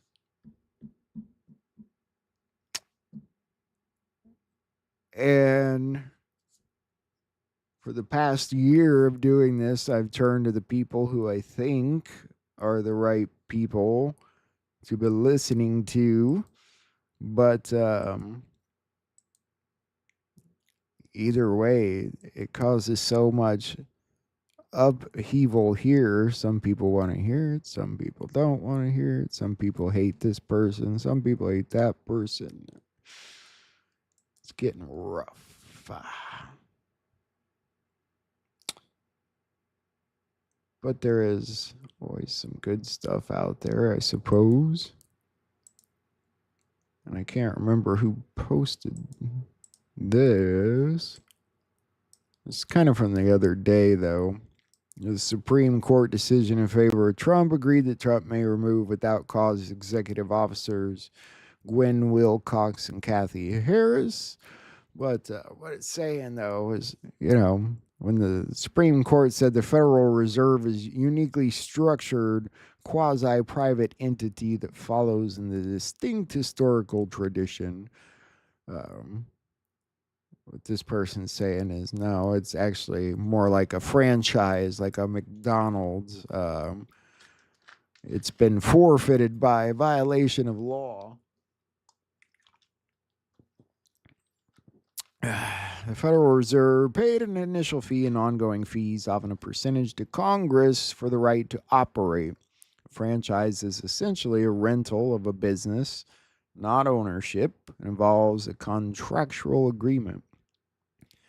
Congress provides ongoing support and assistance to the Federal Reserve, even establishing the War Finance Corporation to promote the war effort in 1918, all supervised by the Comptroller of the Currency, who is also treasurer of the American Red Cross. I'm sure that was just a coincidence, too. Fucking vampires. All right, guys. Moving forward here.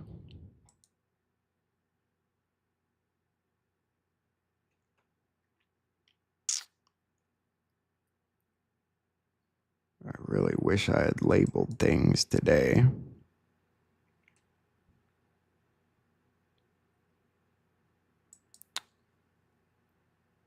I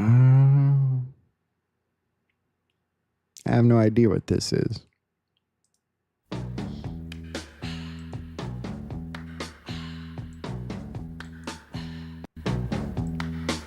It's the time of the season when love runs high. In this time, give it to me easy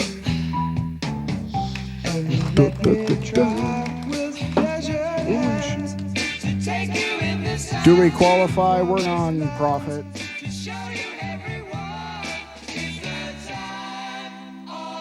We're trying to learn. Good song, though. You just have to flood a country's public square with enough raw sewage. You just have to raise enough questions, spread enough dirt, plant enough conspiracy theorizing that citizens no longer know what to believe. Once they lose trust in their leaders, in mainstream media, in political institutions, in each other, in the possibility. I can't remember why I saved this. Remember when Hillary was tested for Benghazi? Probably not. You're too busy watching the elementary school massacre in Connecticut. Do you remember when Hillary got tattled on by Blumenthal for using legal service in the White House? Probably not. You're too busy watching the Charleston church shooting. Remember that time Hillary's campaign lawyer went to trial for lying to the FBI about Trump's Russian collusion? Probably not. You're too busy watching the Uvalde school shooting massacre.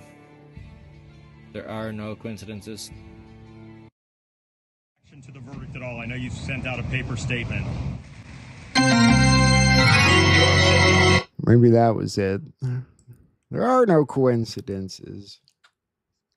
I'd like to start asking the right questions. I'm just not sure where we're going to get the answers from, guys.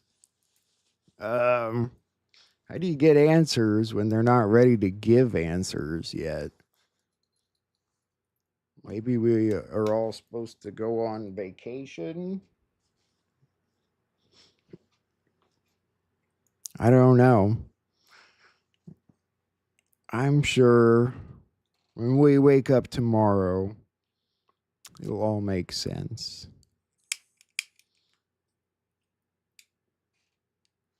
I can't find my lighter, though.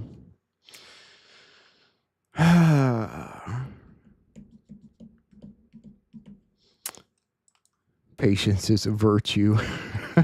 Thank you, Gingeroo. You gotta have patience to watch this channel. Oh,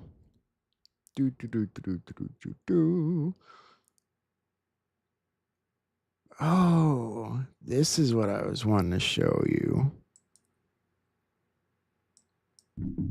Hello, everyone. This is Dark Journalist. Tonight I have a special interview for you as former Assistant HUD Secretary Dylan Reed Partner and the publisher of the Solari Report, Catherine Austin Fitts, will be joining us. Now, Catherine has been warning of a digital concentration camp with the advent of digital passports and the central bank digital currency. Tonight she'll walk us through that dangerous scenario of total control that humanity is heading into, unaware. And also how the FTX scandal and political fallout is part of the program. Please join us. Now.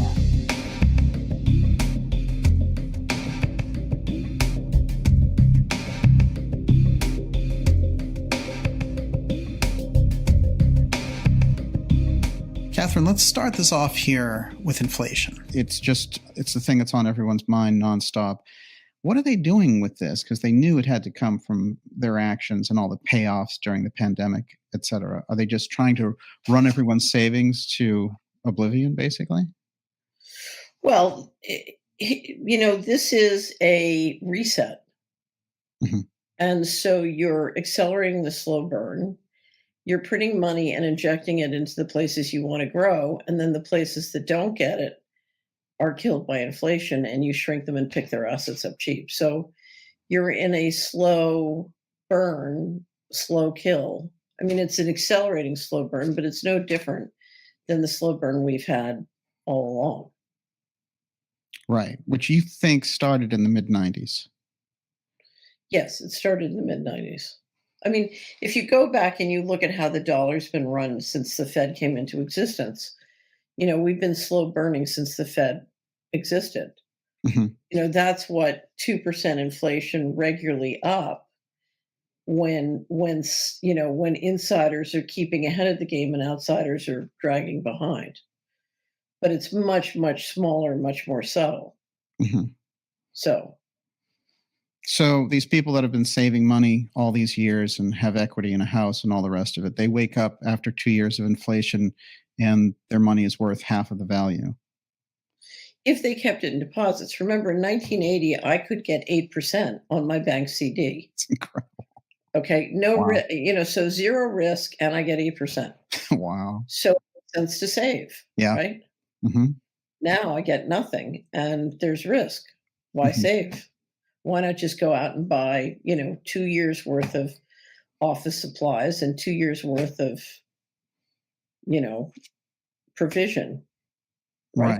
Right. Yeah. And the system for doing that, you're saying the slow burn thing, then it's just more, the inflation part is just another piece of this.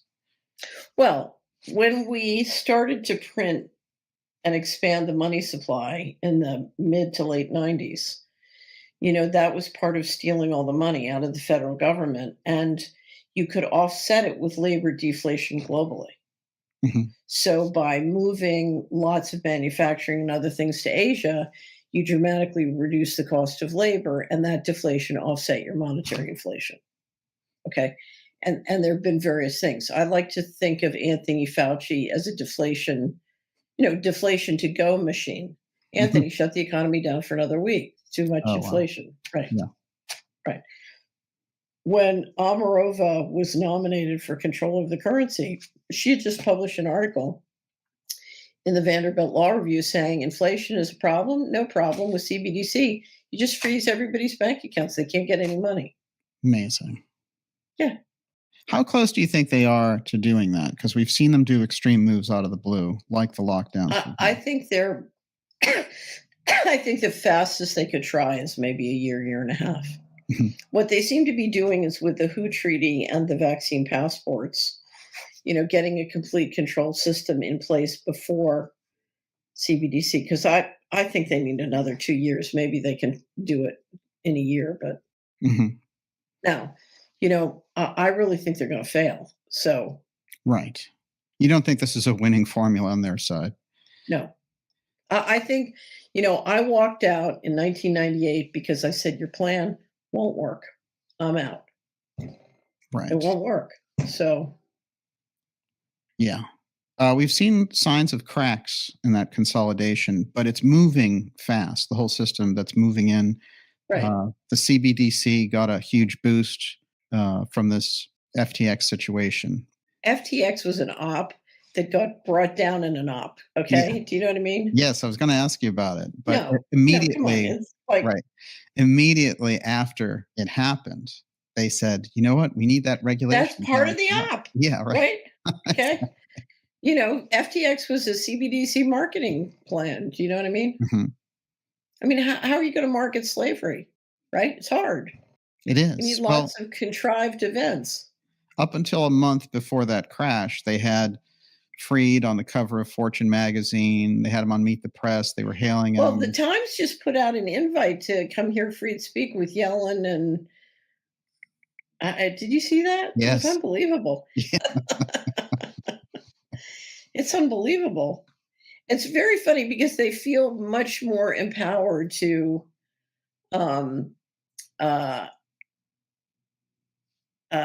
they feel much more empowered to just do an op and make it obvious it's an op. Do you know what I mean? Yeah. It's like, okay, election over, bring down the laundry and make sure the bankruptcy court and DOJ have control of all the documents. Amazing. Right. While you're at it, pull the money out.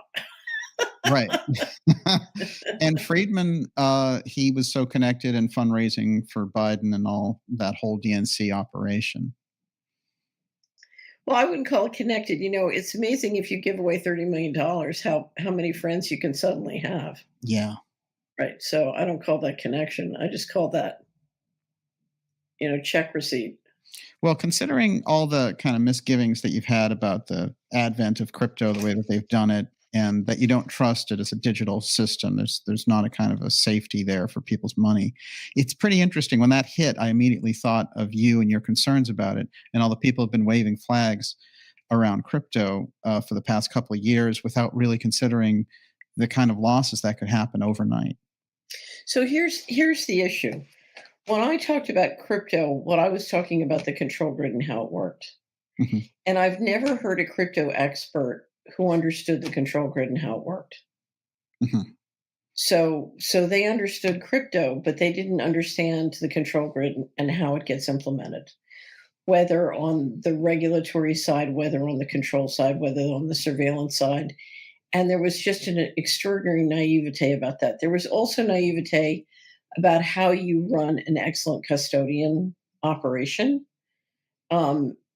Running an excellent custodian operation is very, very difficult.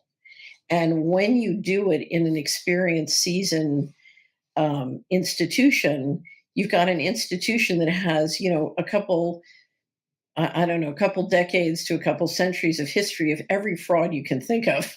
Right. You know what I mean? They've had every fraud in the book. You know, the encyclopedia of fraud's gotten run on them, right? And they've survived. So, you know, a lot of the people who started trying to do things like exchange just had no history and no depth in that area. And Right. it was obvious it was going to be trouble. So, Right. And then they started to hail it as a personal philosophy, like, I'm free from fiat currency. You know, this is the future. well, but you know, my heart goes out to them because that's what we all want. Do you know Sure. what I mean? Yeah. And I do think if we had a successful governance system on planet Earth, we would want to have cryptocurrencies. hmm You know, we would want to have digital systems that have integrity. I would love to have digital systems that have integrity, but we don't. We don't have any digital systems that have integrity. In fact, they were created to institute control and suck us in with convenience. And they've done a great job, right? Yes. So it right now, not forever, it doesn't have to be this way, but right now, digital equals no integrity. Right. Right. This is And where we've arrived. this is where we've arrived. And they've done the pump and dump on Bitcoin before. They've moved it through the systems. They've got the data feedback. So now they want to consolidate that type of action into CBDC. Well, here's the question. You can take any cryptocurrency on the planet, whether it's Bitcoin or, I mean, take the full range.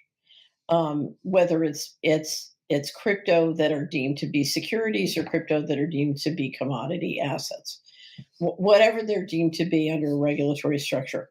You know, the regulators can shut them down pretty quickly whenever they want. You know, if you look at the Australian regime, all they said was, okay, everybody who provides an in and out has to go through the big banks and they have to be licensed. Hello, you know, overnight, bam, they got complete control of every person and every bank account. Boom, like that. Yeah. Right? So for the regulators to assert control is a relatively easy process. There may be political fallout or whatever. You know, as you can see, even just doing ops can destroy not destroy, but really harm the liquidity in the market. Wait a minute, I'm going to go see what the Bitcoin price is today. Yeah. I mean, if you look at Bitcoin, if anybody should be immune to the FTX risks, it should be Bitcoin. But look at how much Bitcoin has come off because, okay, so we're down to 16,000. I mean, if you look at Bitcoin at the charts, I think it could go down another 50% before it finds a floor. Wow. Now, there's no way, to me, it goes to zero unless the regulators just say, okay, we're going to kill Bitcoin, which if I were them, I would never do. Doesn't make sense. But, Why? you know, so Why doesn't it make sense? Never waste political capital having a fight you don't need to have. Okay. You could marginalize Bitcoin without killing it. So why bother? Why Right. bother to kill it? You know, because if you really intentionally sat back and killed Bitcoin, you know, you'd create a lot of enemies who Yeah. are not without skills and power and ability. Mhm. So A lot of people are already vested in it, a lot of forces. right. So just let them trade. You know, I think it's just using it as a prototype is worth more than killing it. I don't see why you would ever kill it. And you can pump and dump it again. Right. So why would you kill it? It doesn't, I don't know. Interesting. It's very possible, you know, somebody can say, look, I just don't want to be bothered. Kill all the prototypes and take them out. You know, I want complete control, boot in the face. I mean, once they get vaccine passports and CBDCs, they can do that. Right. Yeah. Right. And this Because is then the- you're talking about a slavery system and then they can do whatever they want. But the way they'll take down crypto is not by taking down the crypto. They'll take down the people, you know, involved in crypto. Mhm. You know, Yeah. you'll assert control of the in and out, and then you'll assert the control of all the people you need to assert control of to get control. Wow. That reminds me, there's a story connected around this whole FTX thing. It happened a week prior. I'm actually going to read you the guy's quote. Brilliant young cryptocurrency pioneer named Nikolai Meshugian tweeted on October 28th that intelligence agencies were going to murder him and was found dead on a Puerto Rico beach hours later. This is his quote. CIA and Mossad and pedo elite are running some kind of sex trafficking, entrapment, blackmail ring out of Puerto Rico and the Caribbean islands. That's what he wrote, and then 5 hours later, he's found dead. Right. You talk about ops out in the open. That's pretty out in the open. 63, they killed the president. Yes. Right. The Secret Service slowed down. Yeah. Yeah, it's been out in the open for a long time, I think. It's interesting, too, with the 59th anniversary of that. It's like the system, that started there, which Peter Dale Scott calls it the first deep state revolt against the White House, the first one. But that is an acceleration there that takes place. And we've kind of been in an echo of that for generations here. Right. I don't know. My whole life, the centralization just continues to grow and grow and grow. And yet, most of the people that I know or deal with, not all, but most, continue to think that their bread is buttered by cooperating. Yeah. And the thing that makes it possible for the system to grow is the cooperation. In other words, yes, it's Mr. Global doing this, but the thing that makes the system work is millions of us doing the work and making it work. Mm-hmm. And we have the power to stop.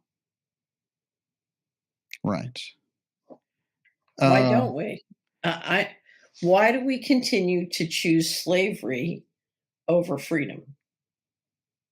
Now, there are many, many different reasons. I can explain this fact pattern, that fact. We can get complex and go through all of it all day long. But the reality is we have the power to stop this. And we haven't exercised it so far.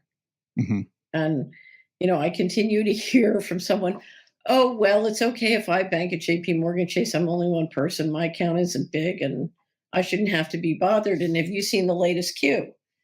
Because that's entertaining and gives you permission to stay on your couch because the spooky guys are going to fix it. Right. Right. Right. Right. Yeah. Right. That whole op around that, the white hat type thing, has been very effective in putting people in a weird false positive mindset. I don't know. If you look at, there's a certain amount of us who spend a lot of time online or reading online news because of what I do. But, when I just got back from a trip across America, and most people are just too busy in the real world to be bothered with all of that horse bucky. Do you know what I mean? Which is good. Yeah. They're just like outside running through the woods and they don't have time for any of that.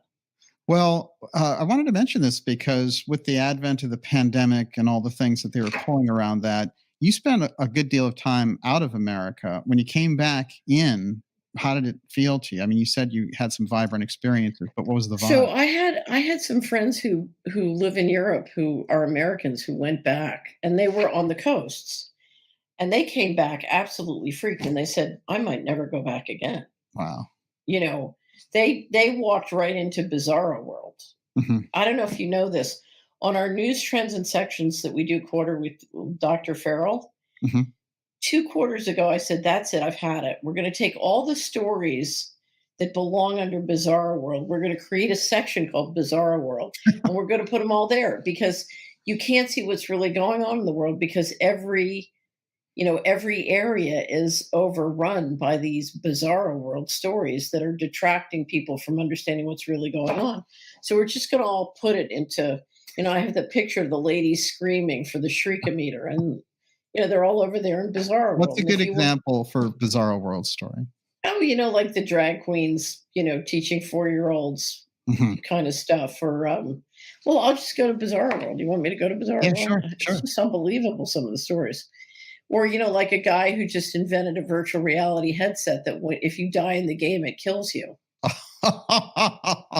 Yeah. It's very William Gibson, yeah, neuromancer kind of thing. When we had people like Huxley writing Brave New World in 1930, giving us this whole thing about Soma and the Feelies and all that kind of thing, basically outlining virtual reality before it hit. Those people, that's 90 years later, but Orwell and Huxley, they're sort of neck and neck for that vision of the future. And it seems uncannily accurate. Right. So I'm just going to read you some. Okay. So under there, how many sections are there? There are 10 Bizarro World sections. Okay. First is transhumanism, the latest from Frankenstein's headless human embryos, synthetic embryo with brain and heart formed without using eggs or sperm. Wow. Biden signs executive order designed to unleash transhumanist hell on America. Lawyers with chips implanted in their brain will be better, faster, and cheaper. Then robotics. I'm just giving you a selection. Russia says Ukraine has mutant soldiers created in a lab. Here comes the U.S. Army's new super robo dog with sniper rifle. Wow. Okay, distraction. The term minor attracted persons normalizes pedophilia. John Rappaport, BBC, now officially insane. John Rappaport, sicko gender clinics, puberty blockers. Vanderbilt Pediatric Transgender Clinic nukes website after Matt Walsh exposes big moneymaker. Some doctor got on and said the transgender surgery for children was big moneymaker. Right. U.S. Senate ratifies Kalagi amendment handing more sovereignty to the United Nations. Oh God, Clinton on ESG. Can you imagine? Mind control, subliminal acoustic manipulation of nervous system manipulation by electromagnetic fields from monitors, edible insects and their role in the transmission of parasitic diseases. That one is really frightening. Wow. Wait do you see how sick. Our annual wrap-up is going to be a big presentation on synthetic food with a focus on lab-grown meat. Fantastic. And it's totally Bizarro World. Anyway, so Incredible. It just goes on and on. That's just this quarter. The last quarter was even more bizarre. So the idea Anyway. they'll hit out with so many different things that an average person just won't know what to do. They'll throw up their hands and say, well, I have to believe the official reality. I think it's so scary. Throwing up all the Bizarro World is so scary that it makes you just want to withdraw and go into your shell, or it's fine. I'll believe the official narrative if I can get. Remember, here's the trick: we all crave coherence, and if you do things that make people incoherent, but promise them that if they do what you say, they can get back to a coherent world, then they'll buy into it. Right. Let's take one of those Bizarro pieces, though, because it stands out to me in terms of the amount of effort behind it, and that's the gender push. To eliminate genders, to confuse that whole issue in a way that we've never seen in human history. Well, but it's tracking. If you look at what's happening with birth rates, you've seen one set of our Bizarro stories, not this quarter, but the couple quarters ago, are babies who grow in incubation, in incubators. So Right. you have an incubator in your living room, and your baby is growing in the incubator, not in you. Yes. And that plus the sterilization of women. I mean, it looks to me with CRISPR technology that the leadership has decided they will decide what genes come into the world and not nature. Right. So God will not decide what genes come into the world instead, and nature won't have anything to do with it. Instead, it will be, the human resource director in the sky. It's so far out. I'll tell you why it's not far out.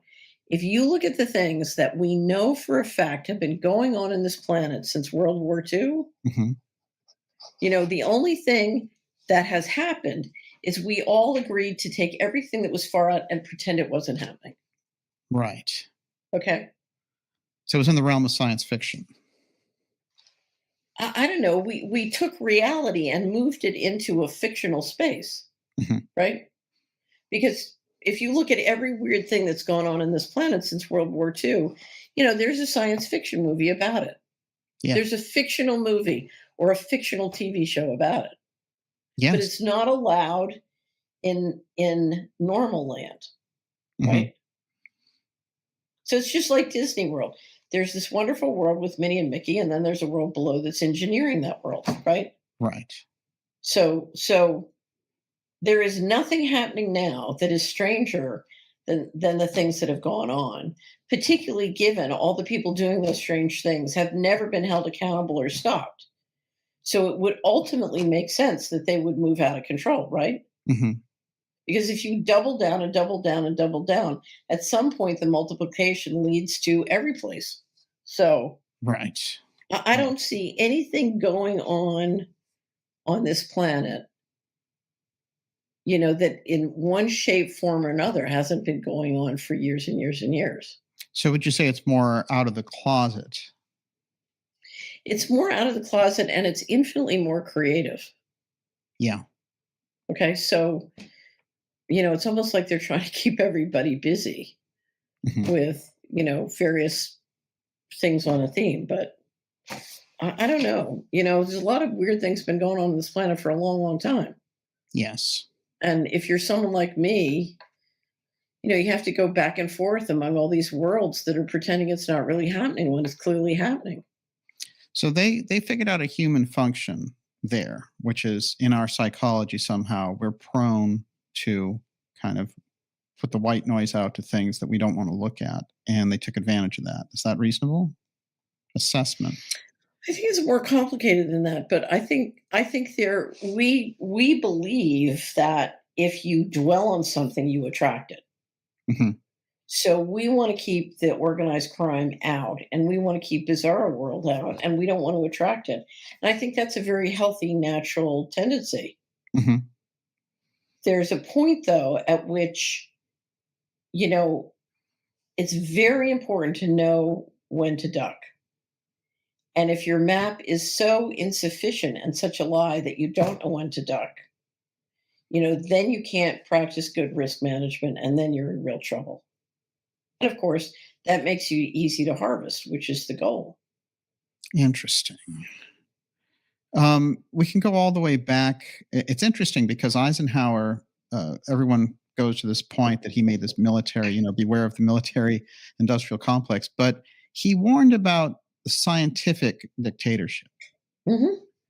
And Right. so he was looking at it then and seeing, oh, this is where it's going to go. I'm in 1961. And he's looking down the road into the 21st century and saying, this is how things are going to play out. Right.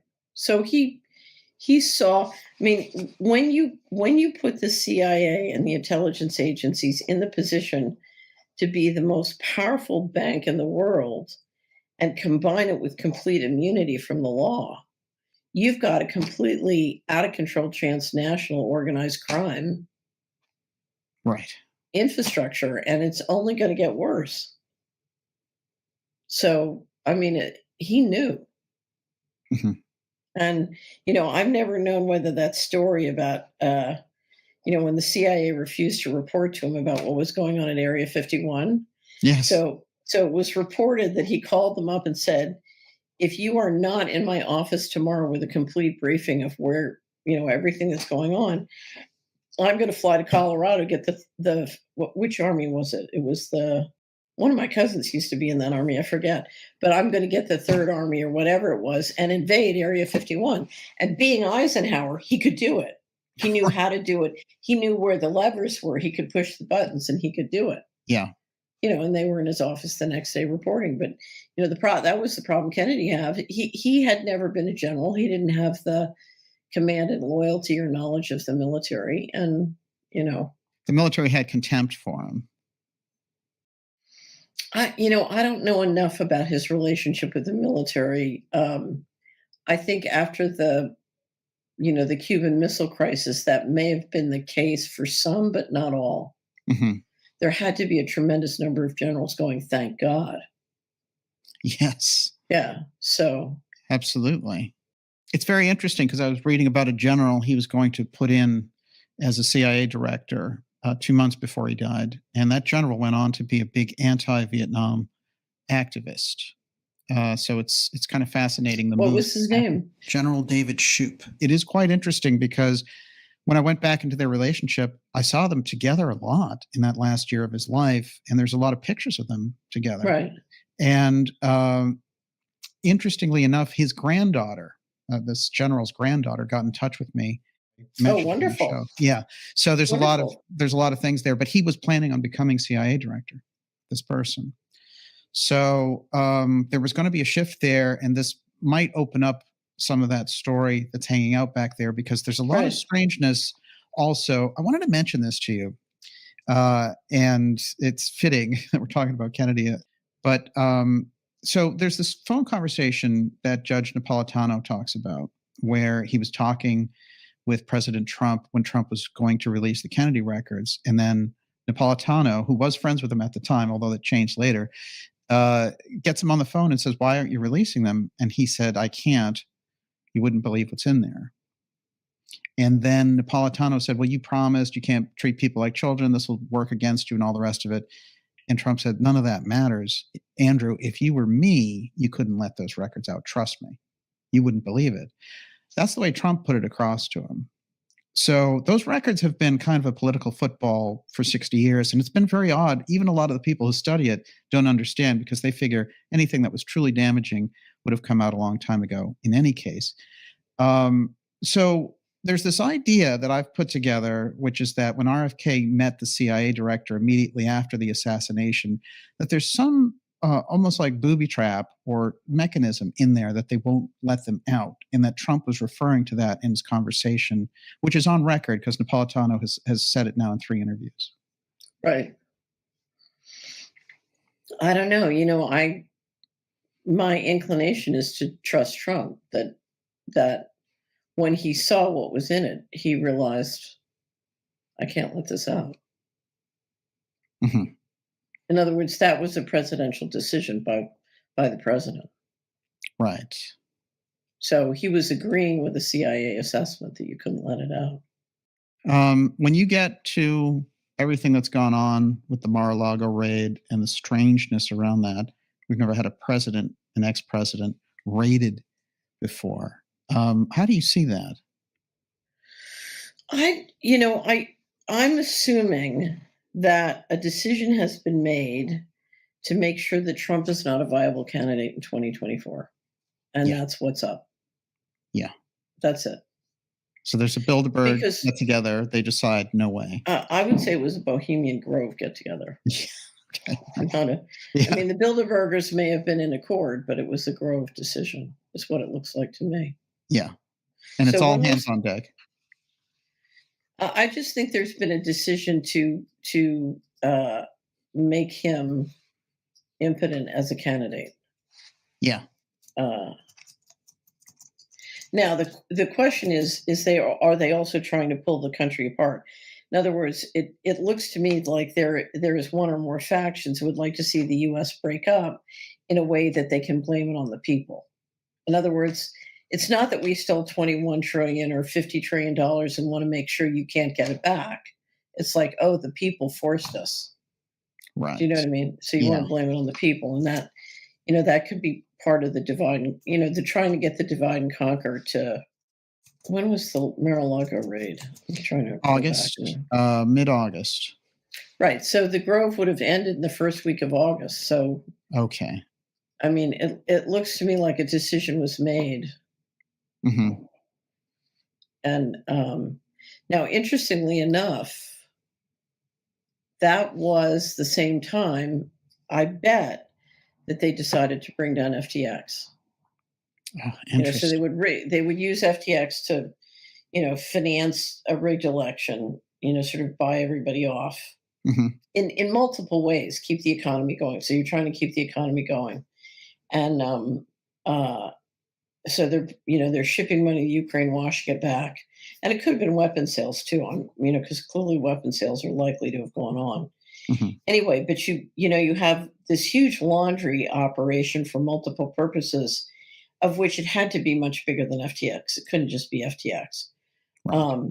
But you decide you're going to bring FTX down right after the election because you don't need it anymore. Mm-hmm. And you do it in a way you're going to throw it under control of the bankruptcy courts and the Department of Justice. Mm-hmm. And what happens in August?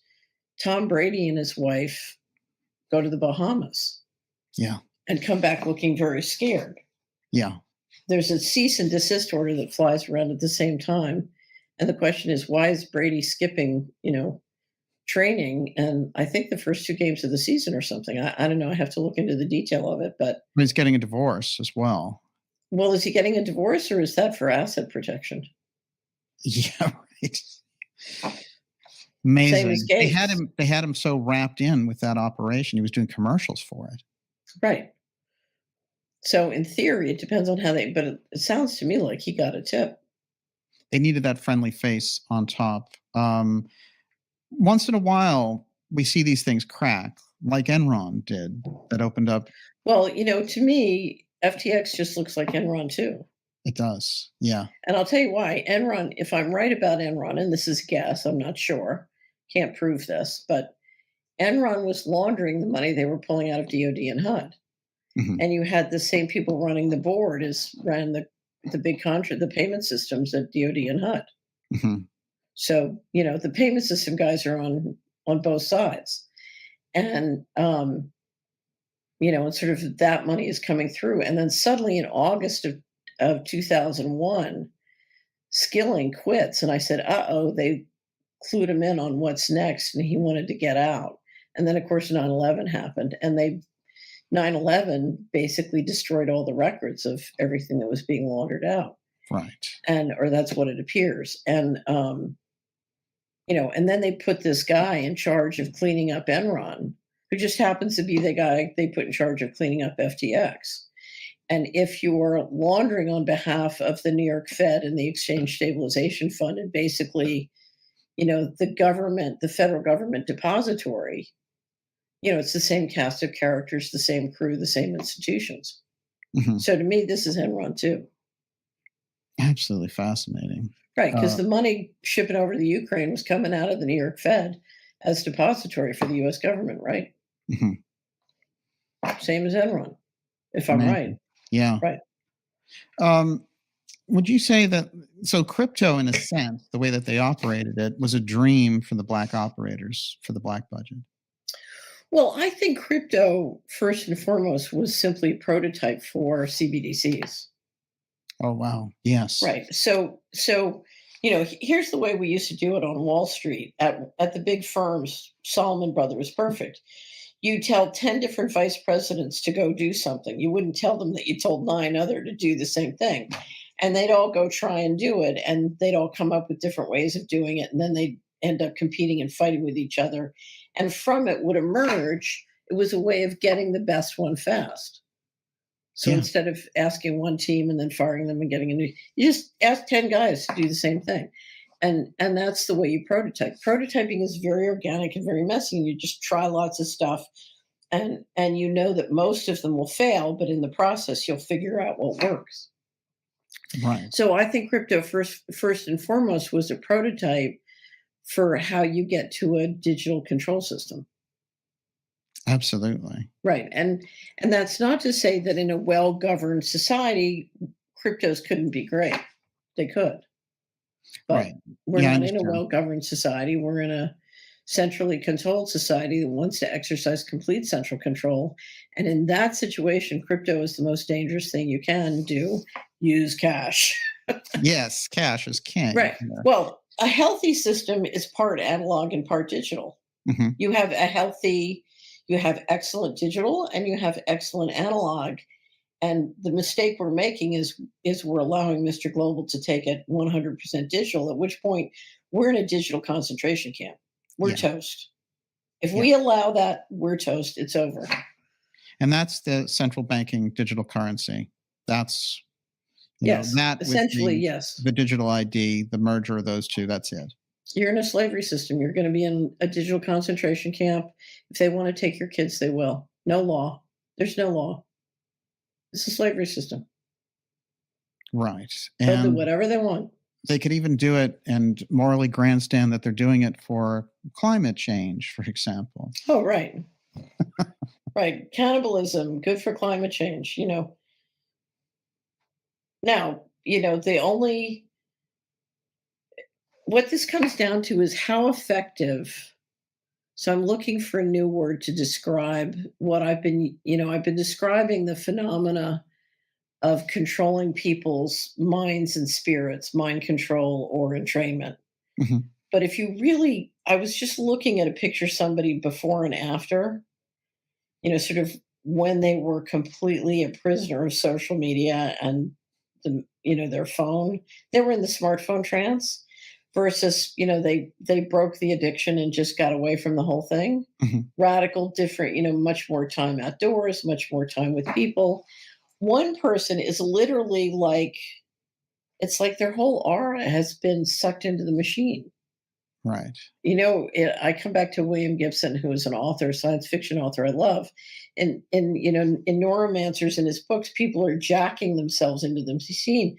So their bodies are still in the chair, but their mind and their intelligence and their reality, their understanding of themselves, they've literally jacked in on the internet.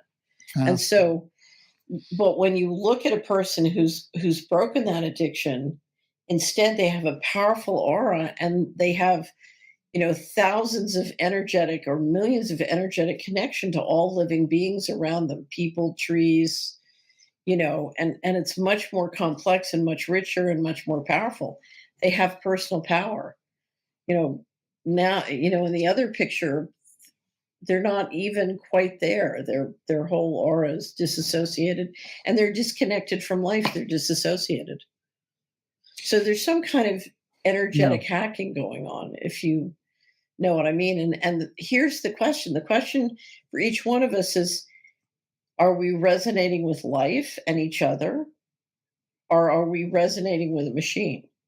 Because as I went across America, what I discovered was I would literally see people who were no longer present in the world. They were like on their phone like this, and they couldn't talk to another human being. They were just gone. They were in the machine. They were literally jacked in. And that system, the Mr. Global system, wants that. They want them to vacate so that they can basically kind of control them. Well, but did they want everybody to be like that? I mean, I don't know. This is what I'm trying to kind of ask you from your own deduction, because you've been looking at this and said for a long time, what it comes down to is who are the people who are controlling and why are they doing what they're doing. Are you any closer to the answer on that? Well, here's the thing, because I'm looking at this scenario design for, we do these scenarios every year for portfolio strategy. And one axis is the rise in all-cause mortality, which this year we're going to describe it as democide. Oh, yeah. Because it's not just the rise in all-cause mortality. There's the disability. There's the other, the other things that make a democide. But it's the intentional destruction of humans. Right. And then the other axis, is going to be sovereignty, which is our ability to assert sovereignty. But one of the most important issues in our ability to assert individual or tribal or national sovereignty is this issue of, are we going to allow our electromagnetic bodies to be harvested and controlled? Because if we are, we will have no sovereignty. In other words, I can't act to understand what's going on in the world and to take action to protect myself. If my aura is in the machine, I'm completely, I've lost me into the machine. If I'm resonating with the machine, I'm going to do whatever the machine tells me to do. Exactly. I'm not going to do what is in my own self-interest. And I have to say, over the last 3 years, I've had a rise of dealing day to day in all sorts of capacities with people who continue to act outside their own best interest. Amazing. When I worked on Wall Street, you could kind of depend on most people to act in their self-interest. Yeah. Now, Well, this is quite fascinating what you're talking about with auras, because if you look at crowd scenes and different things, say from the 80s and 90s, for example, there does seem to be a remarkable difference between those people and these people. Right. It's hard to define, but it seems like they're more in the world, they're more in life. And these other people, they're more grounded and they have more personal strength and power. They have energetic power. They are energetically themselves, but they are connected. They have thousands and thousands, if not millions of connections, energetically to all the living things. They're in cahoots. They're giving and getting intelligence from all the living things around them. Mm-hmm. It's what it looks like to me. Incredible. You've always been brave about entertaining what's behind all this, and I've always appreciated that about you, because I know, a lot of people in the world and in the things that you do would stay away from it. But well, I'm a Christian first and foremost, and I absolutely believe the number one war going on is an interdimensional intelligence. Yeah. So, the Bible calls it angels and demons. Other people call it, fifth dimension intelligence. Mm-hmm. But I really think that we are dealing with a spirit of evil that you have to describe and deal with spiritually. Mm-hmm.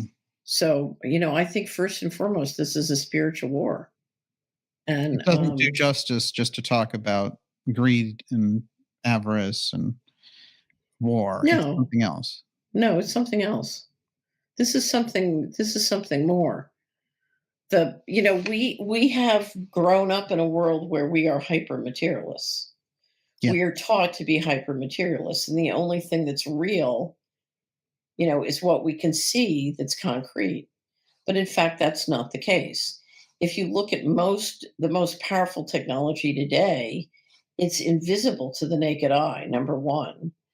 But then there's a whole bunch going on spiritually and energetically, that just, if you were brought up to be a hyper materialist as I was, the process of learning about what's going on in the world spiritually and energetically is quite, it's quite baffling. And the only way I have any understanding of all, I try and read and study, but the only way of understanding it is just experience, Yeah. I mean, I've seen things happen and be shifted energetically that are in complete defiance of all the laws of the material world. It's like, it's impossible that just happened, but it just happened. Yeah, right.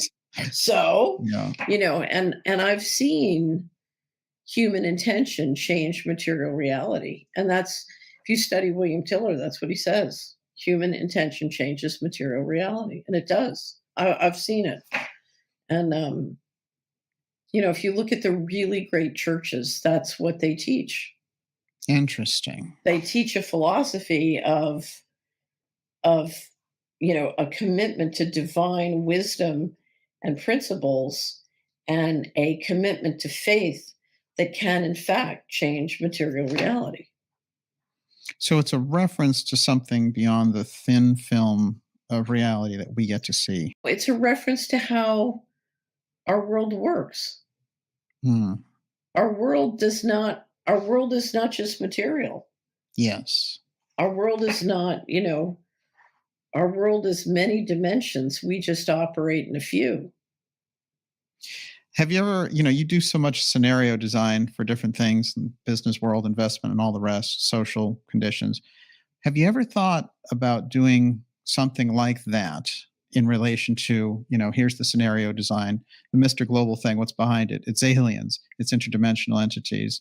It's, When I first started to delve into the governance model and who was really in charge. Yeah. I mean, I grew up in a world where I had a lot of interaction with the people who were in charge, at least in America. So I kind of thought, okay, I know who's in charge. It's basically the Rockefellers and their syndicate and the money behind them. And so I never worried a lot about who was really in charge. It was like, you just don't want to piss them off because it's dangerous.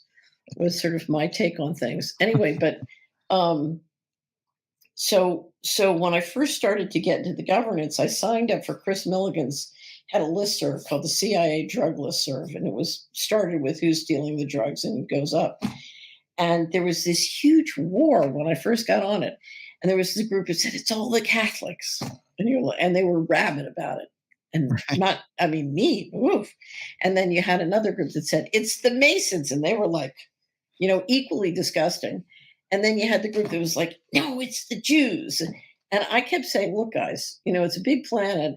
And like Philadelphia, you can't bring the drugs unless you have, the ports and the docks and the truckers. And that's Catholics, and you can't do it unless you have the law firms and the banks, and that's the Masons. And then you have these other groups over here. That's the, you can't do it with the Jewish syndicates, and they work together. Imagine that. Yeah.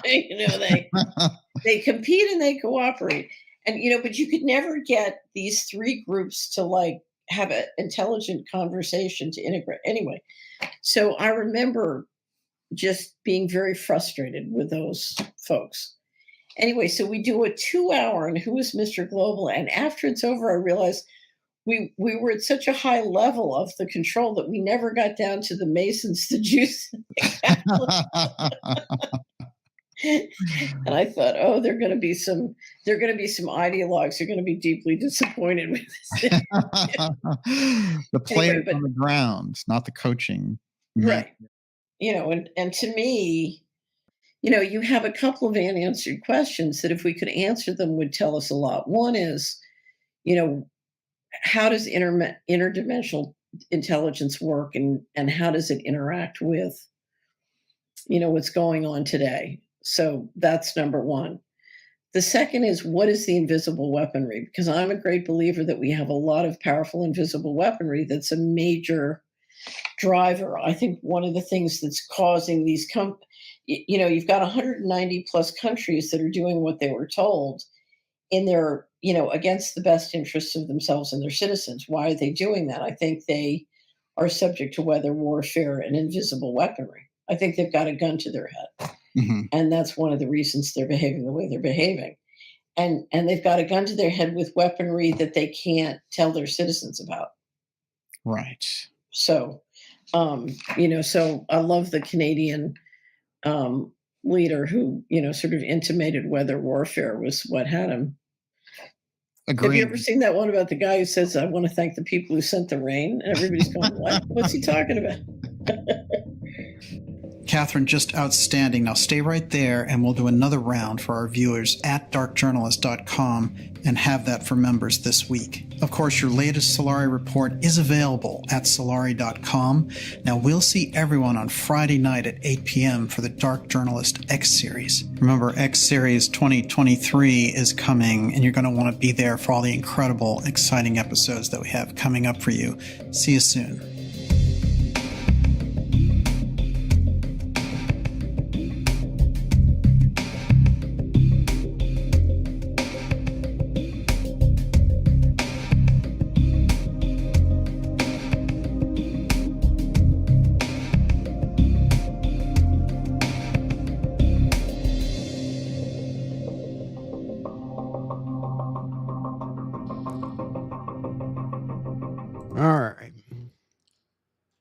Not entirely what I thought that was about, but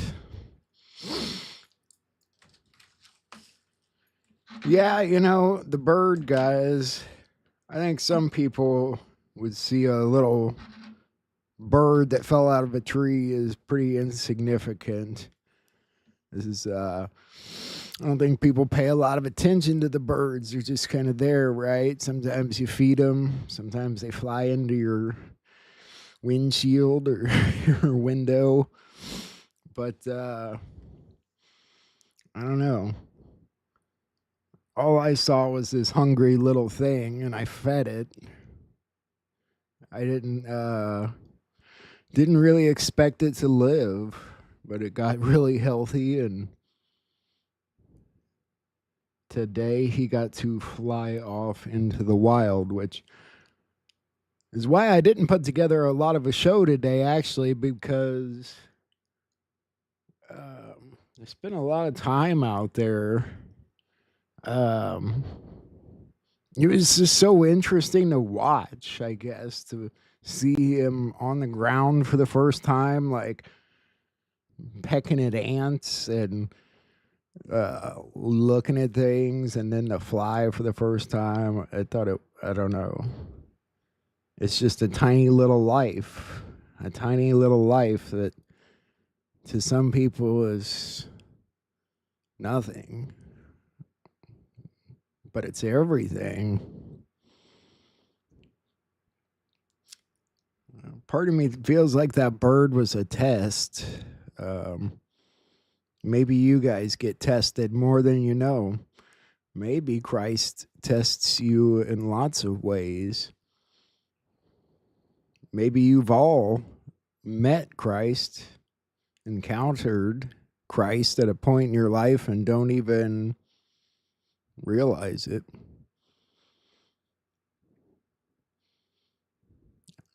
I keep that on my mind a lot every time I see somebody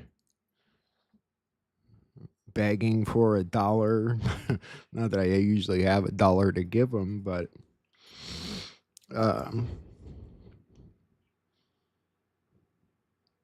don't you ever just wonder that? Something like that.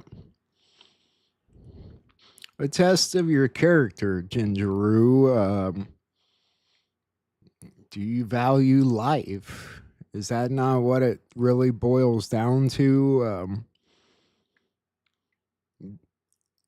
People here in the Midwest, we have a hard time trusting people. We bust ass and come home numb a lot of days, but every one of us would probably bend over backwards to help somebody in need. I know that much about people around here. I don't know. Why'd I think it was the way he was pecking at my necklace before he left today. I don't know. I probably looked like an insane person out there talking to a bird, and I think I mentioned that in the video I'll show you, but you know, they're like the one creature that doesn't have to live by the box that we live in. We live in the box, you know. It's like that bird didn't want to live in a cage. That bird wanted to fly. He just needed one fly around the wind to realize that as soon as he landed on my roof and looked down at me, I knew he wasn't coming back. You know, he's looking at the world from a different vantage point for the first time, flying higher than 5 feet in the air. Had to have been pretty fun. I was jealous of a bird today. It had to have been fun. But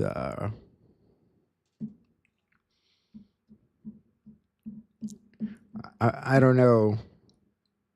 I think there's more about us here in this group that are alike than people think, you know. I think some people try and look at this big picture all the time. I'm not sure there is a big picture. I think we are the picture.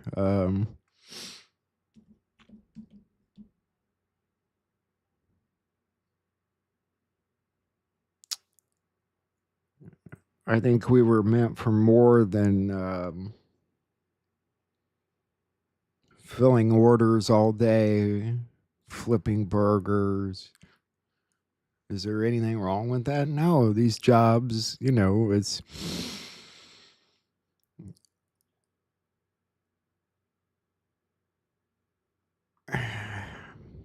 I don't know what I'm saying, guys. It's complicated. Really, all I care about is seeing the world get better. I think we can have a world much better than this one. I think we can make it a very... I don't think we have to make it anything. I think we have to reflect the beauty that God put here. We didn't create any of this. This is His majestic creation. We could do a better job taking care of it. I think it's shameful that in the year 2025, people are still being slaughtered every single day, like Gaza.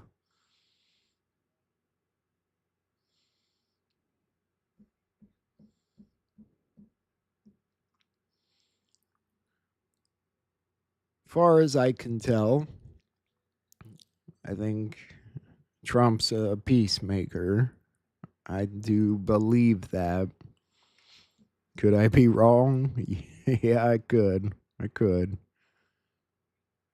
I don't know. Doesn't matter anymore, really. I'm kind of over what Trump's doing and what the politicians are doing and what the administration is doing. I'm not sure I care anymore.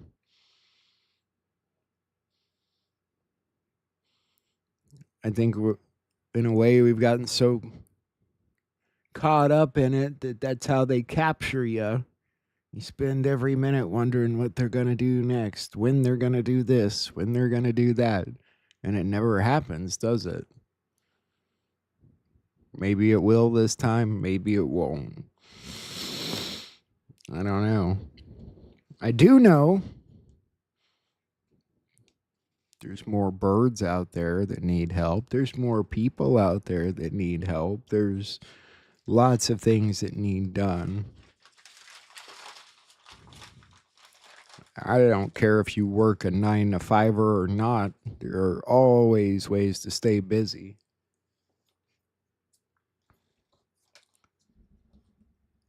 I really liked that video where Negative 48 talks about the humanitarian projects. I would like to see that get started now. I think it's about time. Don't you?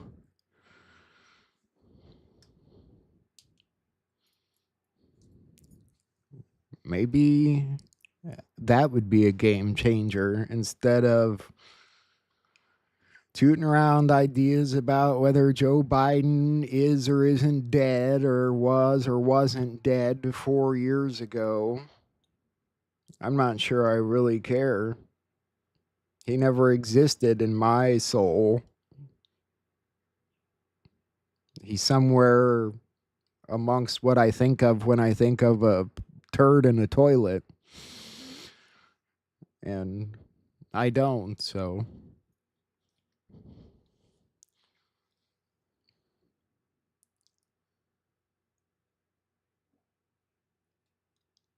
Maybe all this time we've been waiting for Trump to do this and do that and make stuff happen, make this happen for us. Maybe that's the problem. You're all waiting. Stop waiting. Start doing. Let's do. I think the humanitarian projects would be perfect right about now.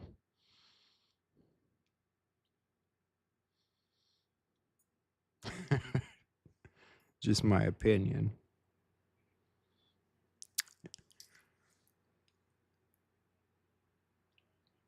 Maybe Trump's waiting on us.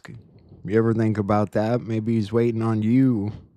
Maybe he's waiting on you to ask the right question and stop lining up behind him like a sheep. I think that's what somebody referred to as the woke right. Maybe some people are good sheep, good followers, like to get in line and just go with the flow. The flow's going all over the place now.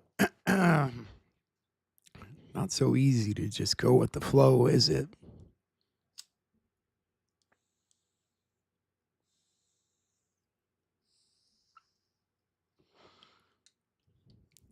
But Trump does everything for a purpose, so what's the purpose? Let's talk about that again. He didn't do the post on accident. Maybe he's ready for us to ask these questions.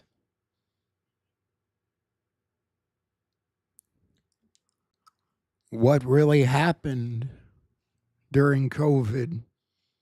What really happened during the shots? And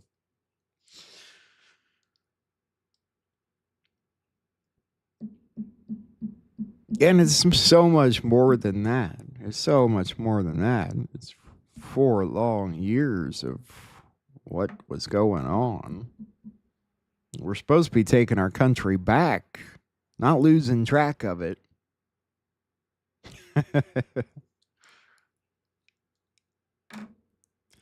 I don't know, guys. I'm not trying to turn that post into a bad thing. In a lot of ways, I think people are underreacting, really. I think everybody should be surprised. But here's the problem. Again, it's going to divide you. It's going to divide you, not just left and right. It'll divide the right. So why? Does that mean it didn't need to happen? I'm not saying that either. But anything that divides at this point's not going to make Jack happy. Maybe I'm looking at it wrong. Probably am. And after I sleep on it, I'll probably see it differently.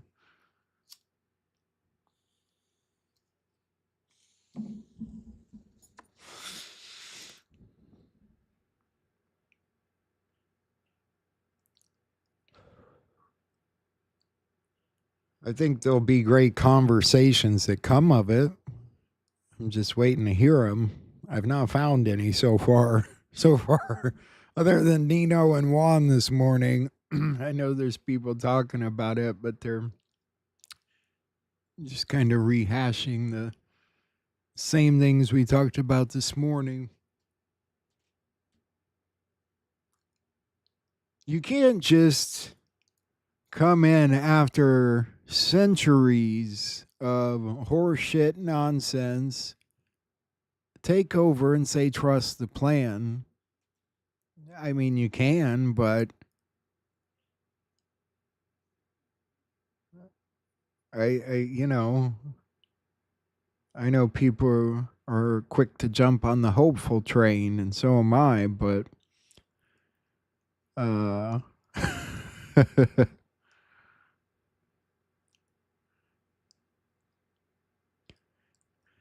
there's nothing wrong with that, Noreen, but in the end, it's all distractions. I could go watch a positive movie and not think about any of this, and that's the problem. We just let ourselves get distracted from this all day. I don't need to think about this. I'm going to go watch fucking Lost or some shit. I don't have to think about this. The fucking Kardashians are on or whatever. I don't even know what's on TV anymore. Maybe people aren't thinking enough. Maybe that's why I don't fit in very well. Maybe I'm a total retard and I'm not getting it. Could be that too.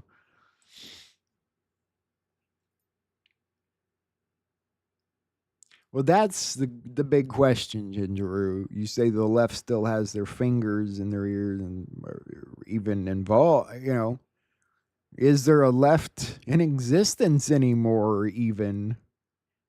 Don't you want to know? Don't you wonder?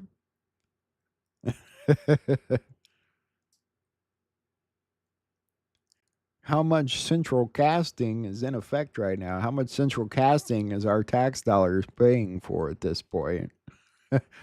Maybe that's why gas hasn't gone down in price. We're paying for a bunch of fucking actors. We took retard back, did we?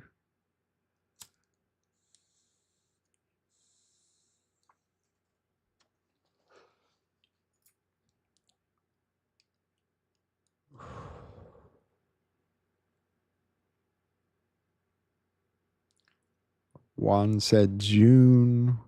What did he say about June?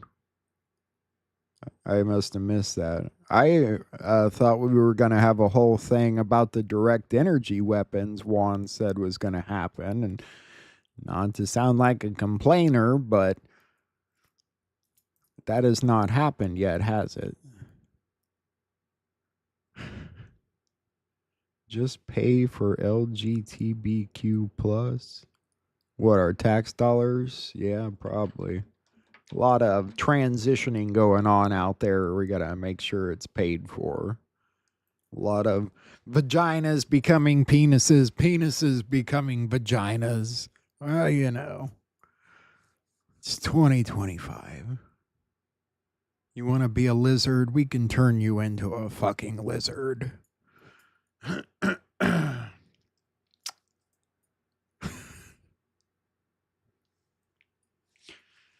Trump is right about what? I'm sure he is right. I don't think that's even a question, really.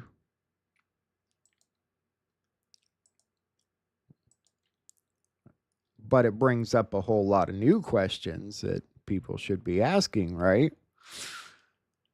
He gets on there and says, Joe Biden was executed 2020. Well, okay, well, who would have been able to have him executed? Well, Trump's administration, right? Okay, so don't play stupid on me here. Takes a lot of power to pull that off, doesn't it? Let's hope it's in the right hands. Trump's right about everything. I don't know if I would agree with that. I know, actually, I don't agree with that. I just can't. You think he's right about everything? What about qualified immunity?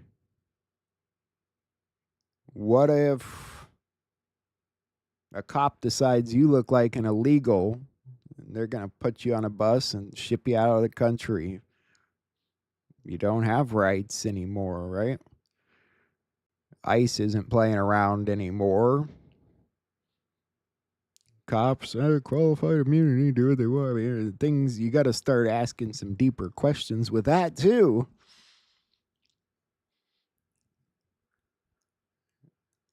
For all you know, you're giving them permission to come in your house and fuck you up legally. You're giving a lot of trust to these people, a lot of trust. Maybe I just am not willing to do it after Barry Soetoro's major fuck up of our nation.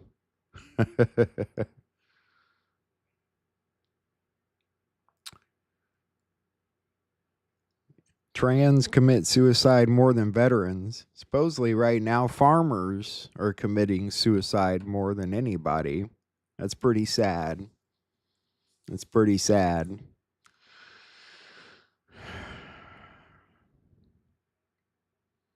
Yeah, Obama's a nasty motherfucker, ain't he? That dude, nasty fuck.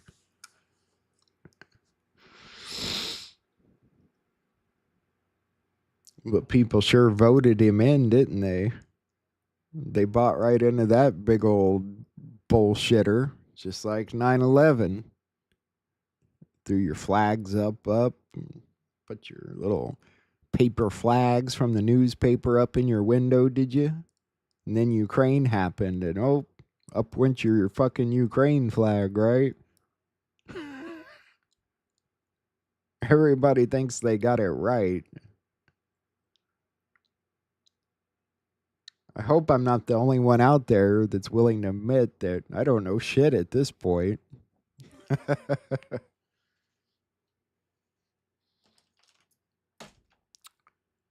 Sort of makes it hard to want to pay attention to any of it. They want us to pay attention. They don't want us to pay attention. I don't know.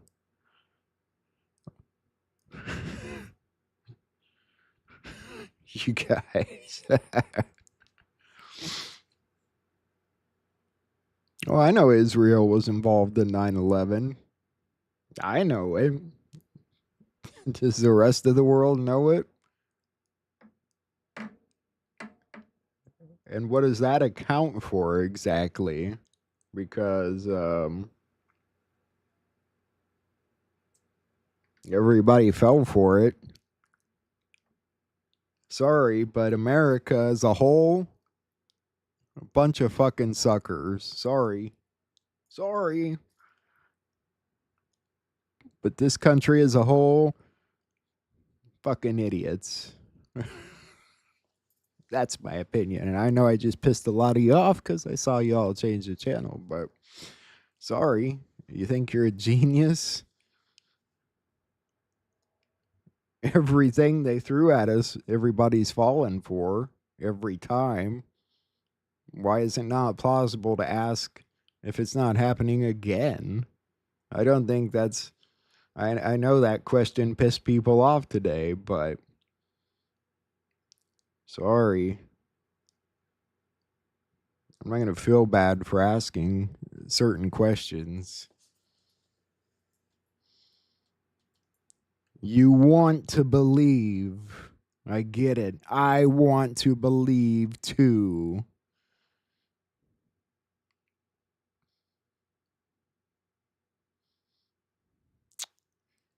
There's a stupid little part of me that probably always will too.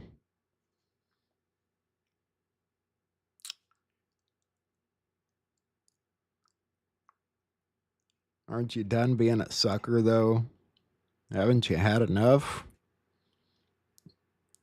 It is the people's fault, Michelle. I don't care if the news lied or not. That's what I'm telling you. The people as a whole are a bunch of sheep, a bunch of idiots.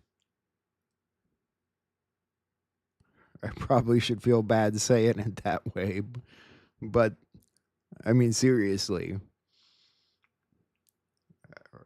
Look how quick people have been to line up for the bullshit. We have to turn the page now before we become the sleep sheep heading to the slaughterhouse.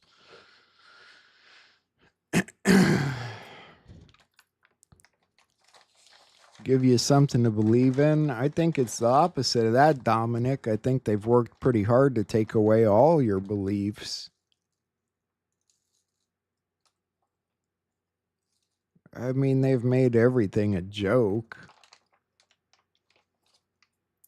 I don't care what they did it for. And I don't care who wants to say that they tried to really assassinate Trump. I know they did, but not on television. If you think that assassination attempt on television was real, you're going to bark up the wrong tree with me every time. And not only was it not real, they turned around and invoked the name of Christ and God to make you believe. No, I didn't like that very much. I got over it, but I still don't like it very much.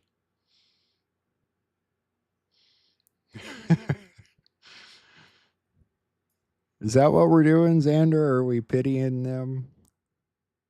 Or are we bashing them? I'm lost at this point. The firefighter father that died. Oh, somebody always has to die, Xander. That's how you get sympathy. That makes you an asshole if you ask and tell people, oh, that was fake. Oh, but somebody died, you asshole. Like January 6th. Probably fake as shit, but they're going to tell that somebody died. Maybe I'm just, I don't give a shit. I'll be that asshole, I guess.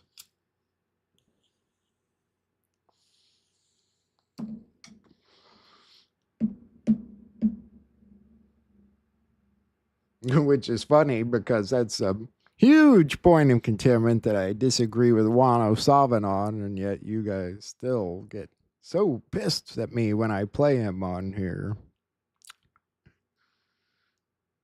Well, could be, Xander. Maybe they did kill somebody to make it more real. At this point, who knows?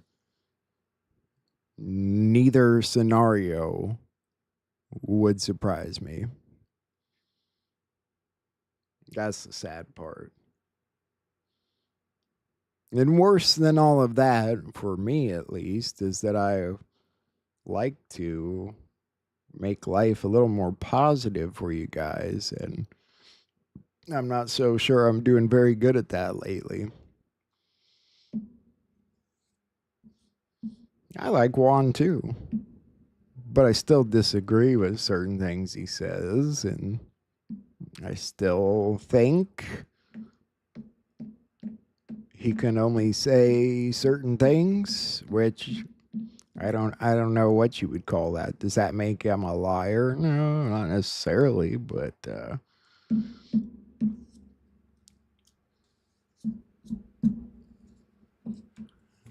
it's sort of like asking us to trust a different kind of establishment.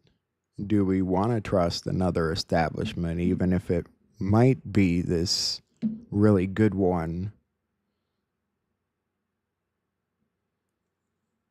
I get that, Tressa. I actually hated that video, frankly, though, because I don't think he has a right to get pissed off at anybody. He's the one teaching us. So if we're not getting it, maybe it's his fault. You know, I mean, when you have a teacher and your entire class is failing, is it the fault of the class? Is it the fault of the teacher?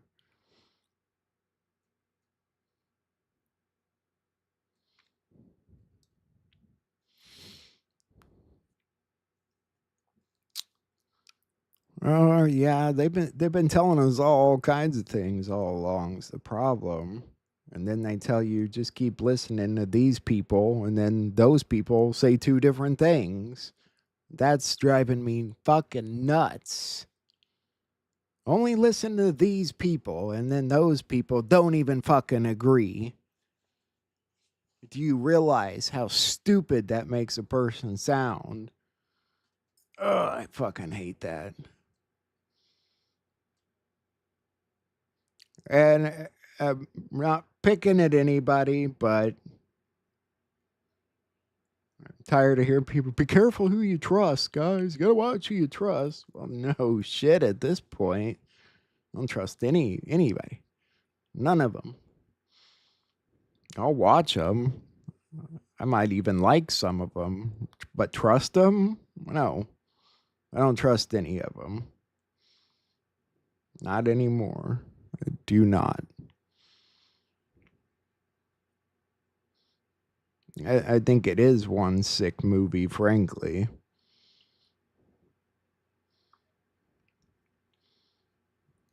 I don't know how anybody could be so easy to trust any of it.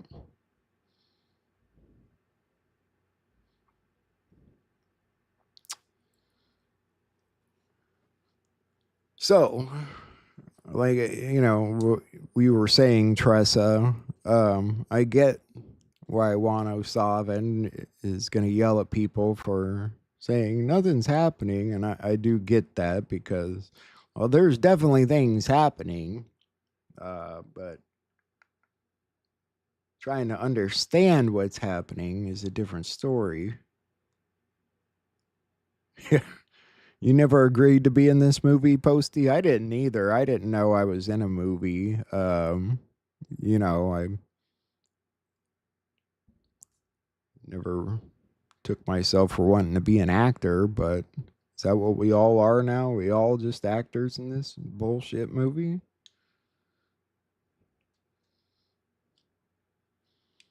If that's the case, how do I get myself fired? The absence of Rudy Giuliani. Oh shit, now that you mention it, yeah.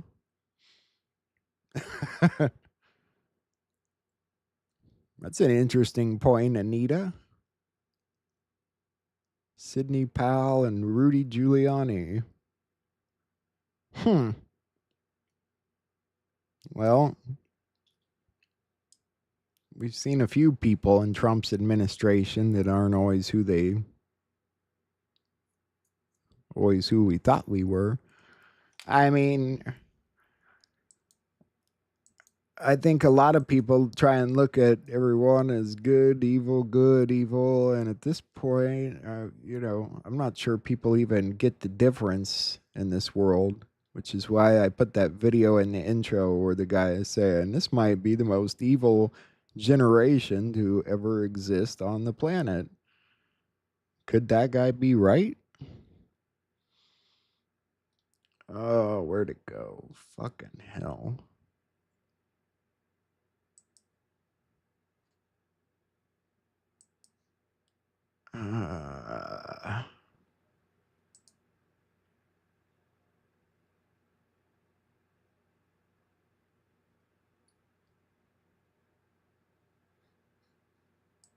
Gotta love these posts.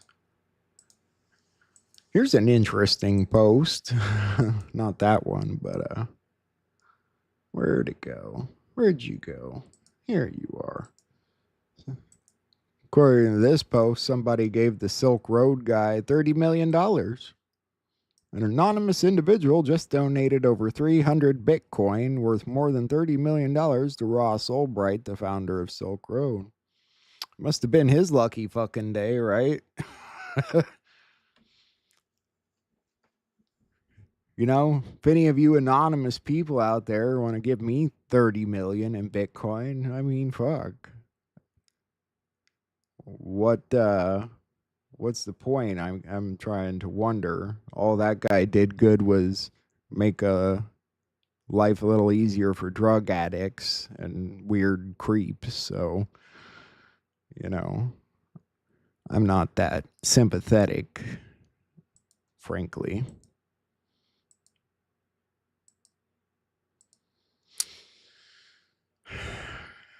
There was a post I was looking for. I remember.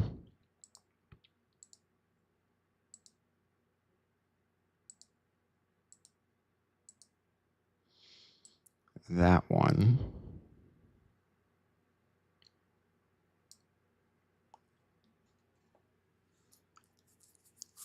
I like that.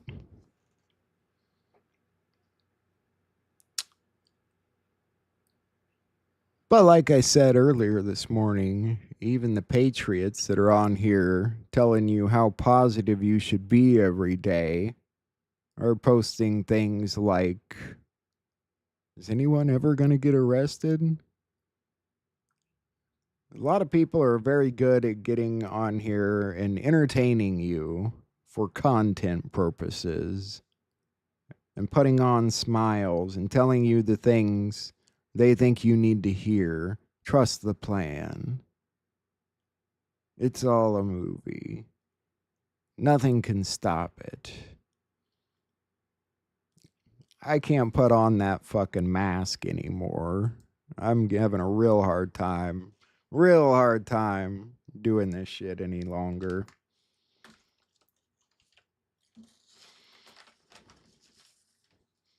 Like Nino, well, I don't know.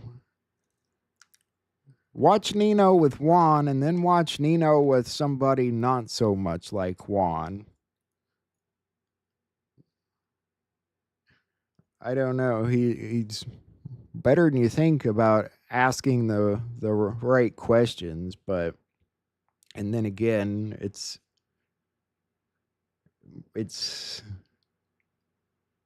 simplistic and what it should be for your everyday people trying to figure shit out, but I mean some day here we have to get out of that zone of trying to pretend what's reality anymore. I'm tired of seeing them put on the makeup every day, this Q makeup or whatever the fuck it is. Aren't you tired of living in a movie, people?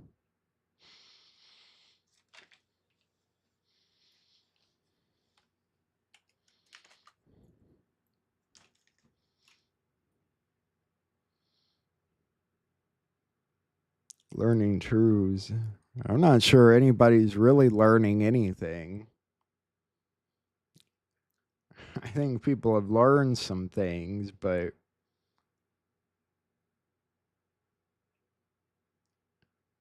I don't think there's anybody that could define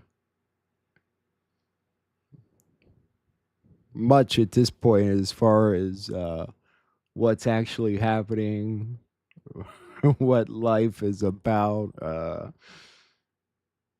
Not that you're supposed to know those answers, but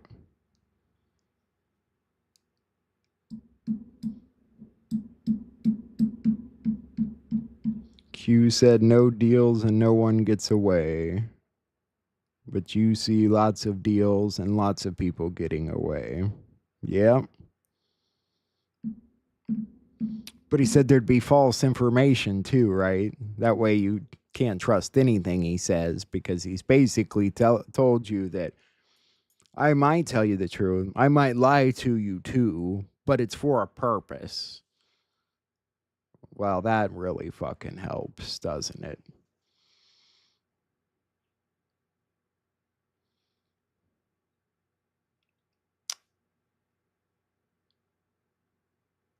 It's sort of like covering your own ass is what I'd call it, but I didn't write it, so.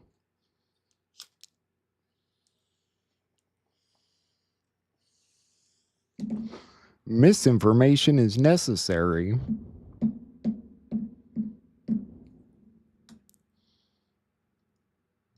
Are you guys making dirty jokes in the comments?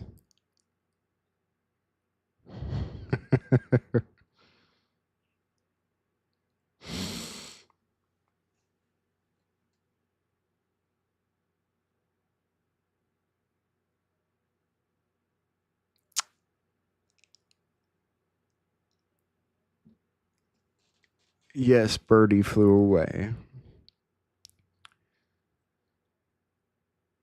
I will show you the Birdie video, I promise. Yes, I saw Deb's post. I was out there a little bit ago with the dogs. Did not see the bird.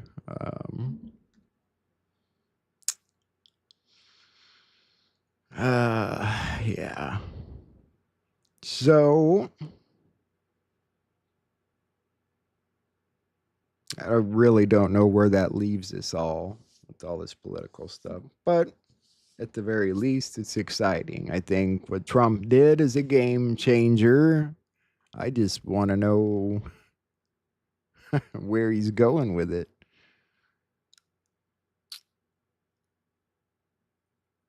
What it does is it puts things on a different level, and we'll see where that goes. I hope there's a bigger purpose to it, because at this point, anything that stands to divide us further is not well received. Thoroughly confused. Am I thoroughly confusing you? That's what I'm afraid of. I'm just going to end up getting everybody confused. Hopefully, I'm not the only person confused.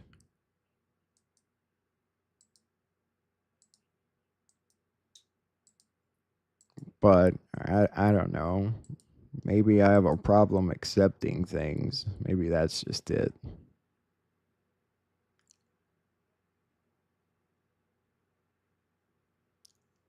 Of course, it's also how some people stay alive. I don't know.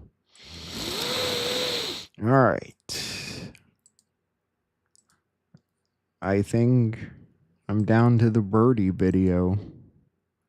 Do you guys want to watch that?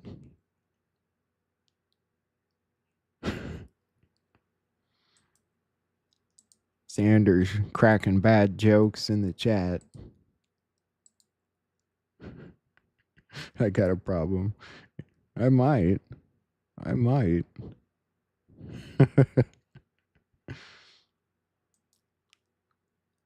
I just can't, I can't react to the television. I can't react to anything but what I see right outside my window and what's around me in my world. And what I see is a lot of hurting people with a lot of problems in a world of shit and things not changing on paper. Maybe it is just on paper, but changing into effect, changing. I don't give a shit what they say. Inflation's going down. Fuck up your ass, because go to the store. Things are not going down. They're not going down. Sorry. Nothing's gone down. Not in my experience. And you have to wonder why. Especially if they've been in control for the past 10 years. It would be very hopeful of one to assume that by now things would have changed a little bit around us. It's nice that the censorship's gone. The censorship that apparently we don't know who created at this point.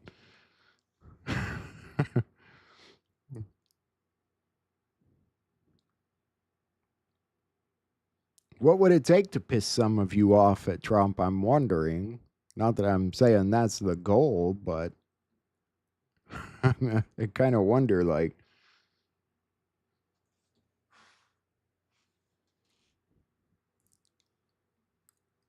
and you know what?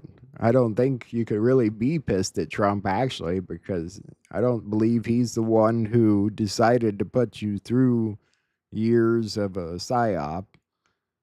And yeah, I know they did that to save your lives. So they said.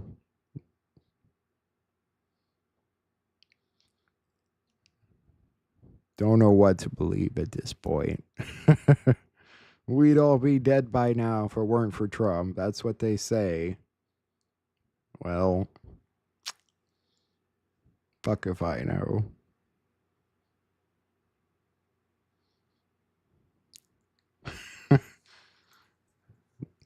What names? Censorship's not gone. Well, it's, you're actually quite right about that. It's changed here in the States. In a lot of countries, it's getting worse.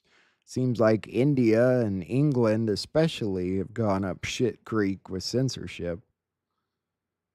I say what I want to say on YouTube. I mean, I don't know about other channels. I mean, maybe they just got tired of taking me down, because I've literally probably been taken down more times in the past year than most people would tolerate. Down I go, up I come. Down I go, up I come. How many channels did I go through? Like 6? Yeah, well. They banned me for life from X too, but I'm there. I got banned from Facebook 15 or 16 different times. Fuck them. Fuck them.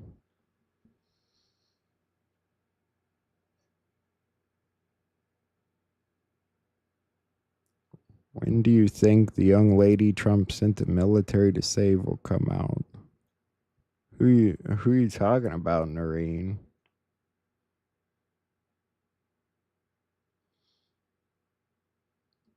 Yeah, that was fun, Tressa. Every night before the show ended, I had to remind you guys of the 5 other channels I might have to pop up on. Rumble's not. I don't go on Rumble because this audience is older. Your YouTube audience. YouTube's on every smartphone and TV. It's on every fucking piece of equipment, and that's what people are watching.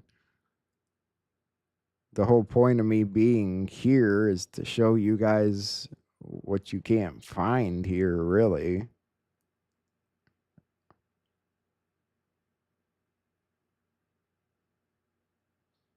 I created different accounts and got back on Gingeroo.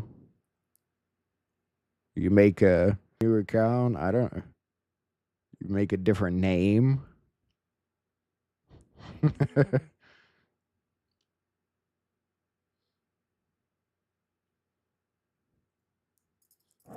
I use OBS, but I don't use Streamlabs.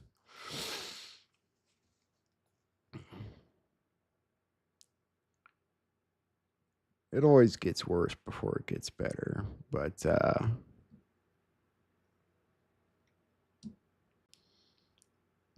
I don't know.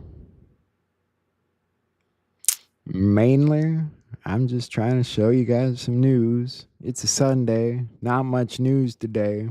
Just one incredibly interesting Trump post that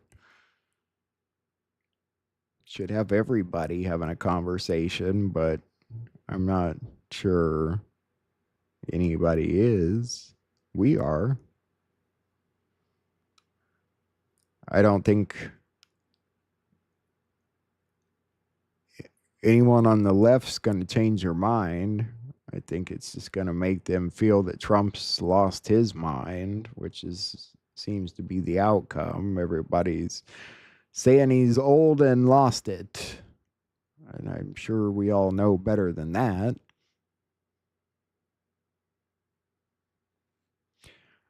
I'm sure it'll be clearer by tomorrow. Yeah, should be real fun with the news tomorrow, huh?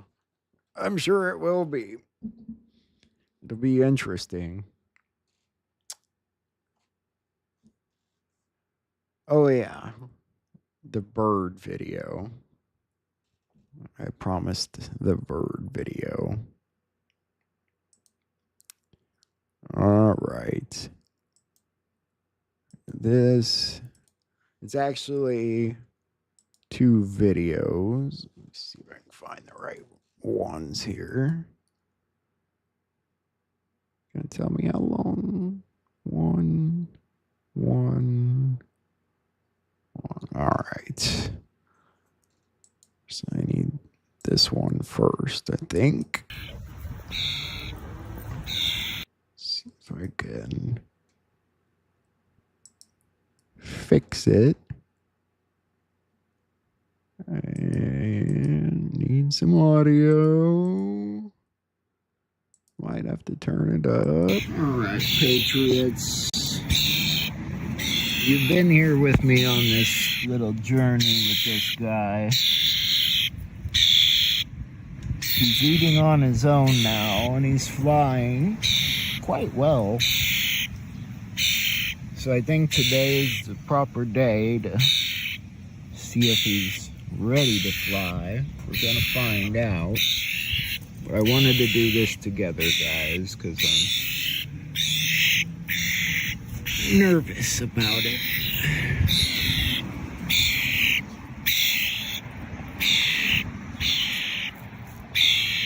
It's a big world out here, little buddy.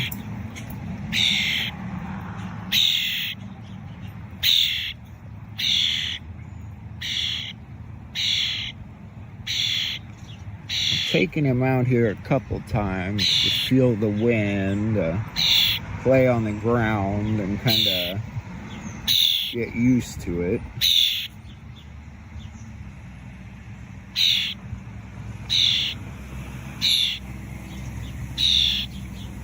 And when I bring him out, he stays on my arm, and I get all like, I gotta put you back in the cage, I don't want you to go. But now it's time to see if he wants to go.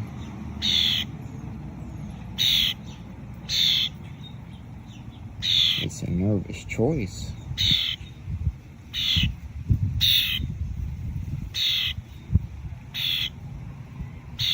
There's a squirrel on my roof.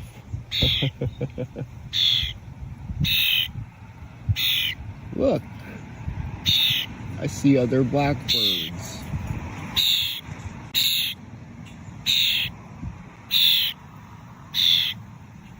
Your family's out here somewhere, big guy.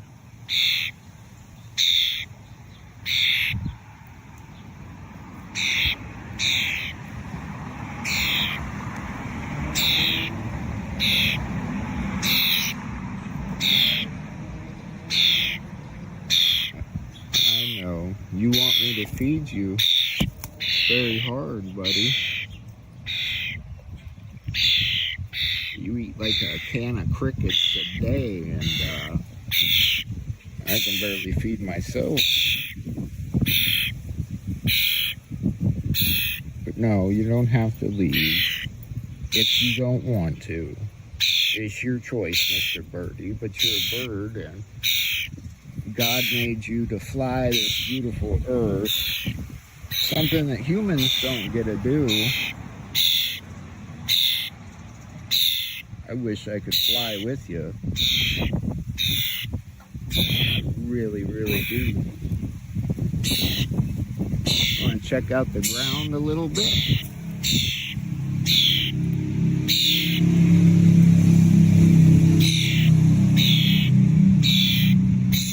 Where your other birdie friends eat in the bird bath.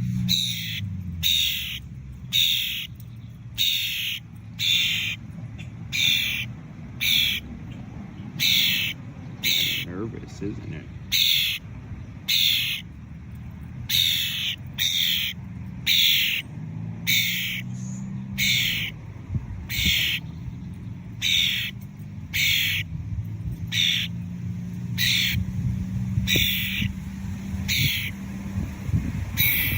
Feel that breeze.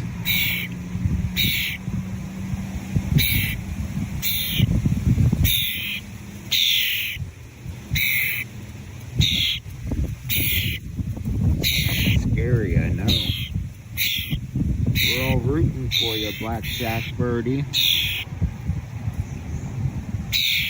We are. Everybody's rooting for you.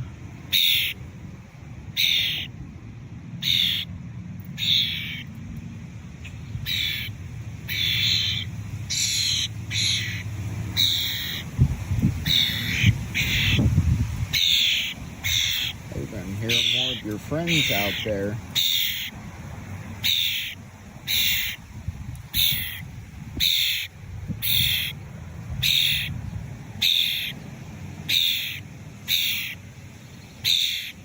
Too soon?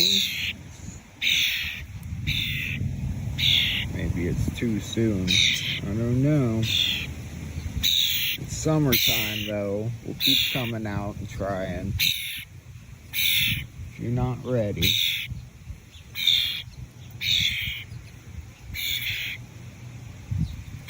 I have to start a cricket donation jar for you out here. That's all he wants is crickets, crickets, crickets. Loves crickets. What a beautiful day. Don't tell the listeners, Birdie, but I'm supposed to be working right now on the show.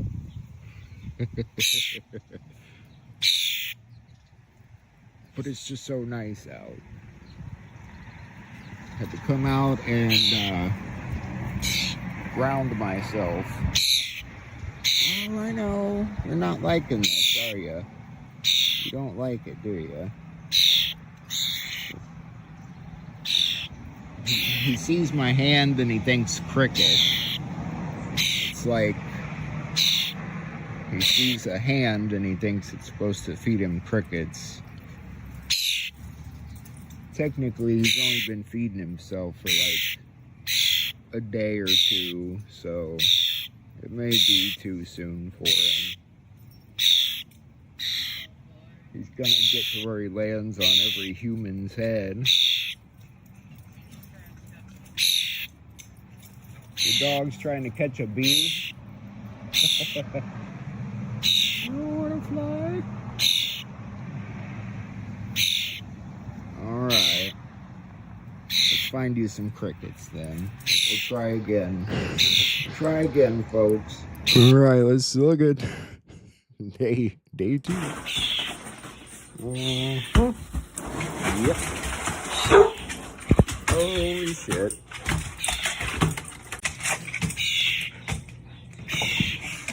Dear God. You know, I have neighbors to think about. I'm gonna look at Ace Ventura.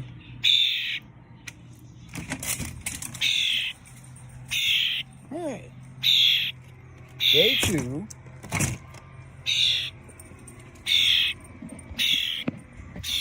Great. We're doing this together now. The hell did I do to the video? Day 2 of seeing if this bird's gonna... I screwed it up. Decide... You didn't shit on me, did you? Okay. Had to make sure.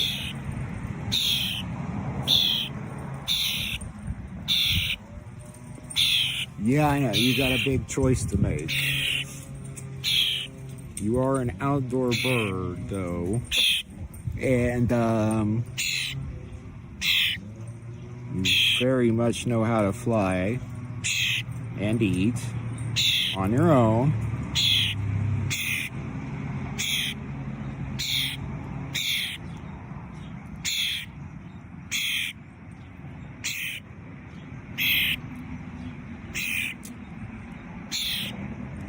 I don't know if he wants to be an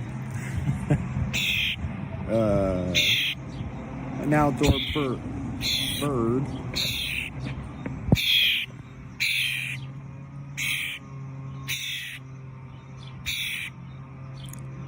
You want to fly free. It's what God put you here to do.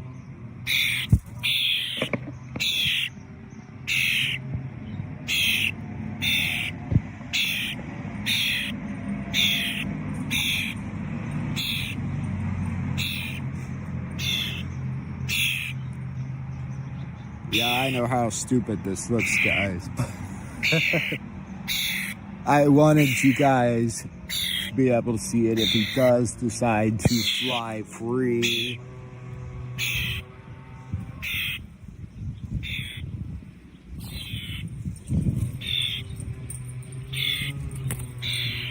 He's pecking at my necklace, jumping from arm to arm.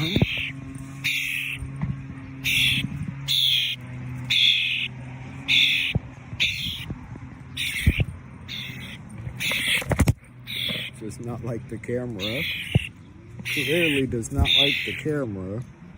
You're smarter than the average bird, I'll give you that.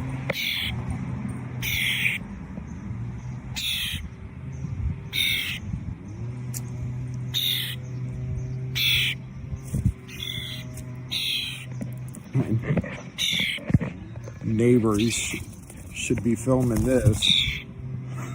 They probably are.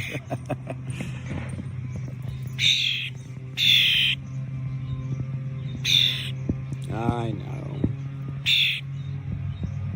I know. Huge decision. Must be tough being a bird. Do I be an indoor bird? Do I be an outdoor bird? What kind of bird do I be? I think it thinks I'm a bird, like a big bird here.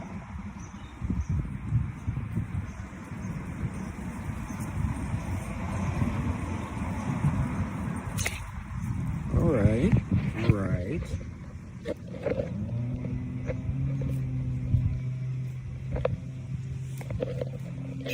Checking out the ground, checking out the wild.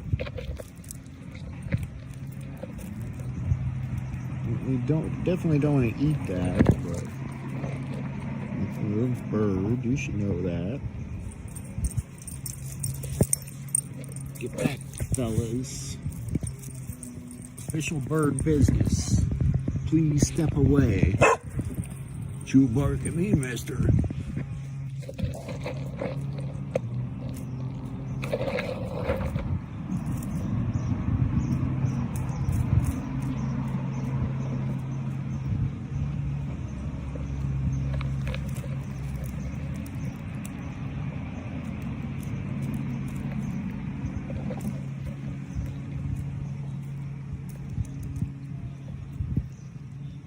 got to be pretty wild seeing the world for the first time as a bird.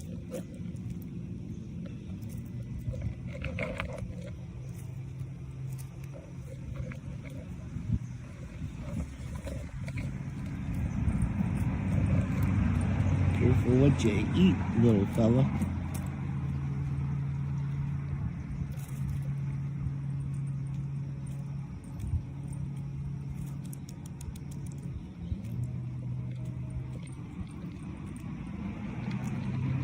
What do you think? What do you think of the world, birdie? Holy crap, he's eating ants. He's eating ants. That's wild. Alright.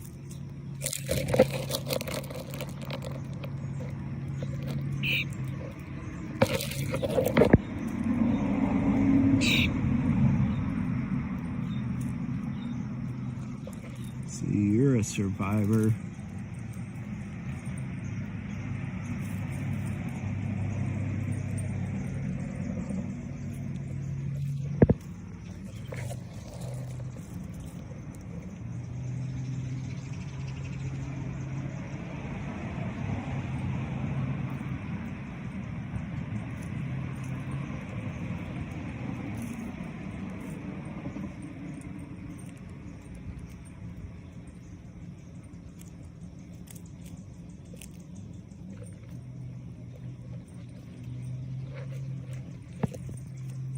See, what do you think, little Black Jack, George Harrison, whatever we named you? You don't want to stay in a cage forever.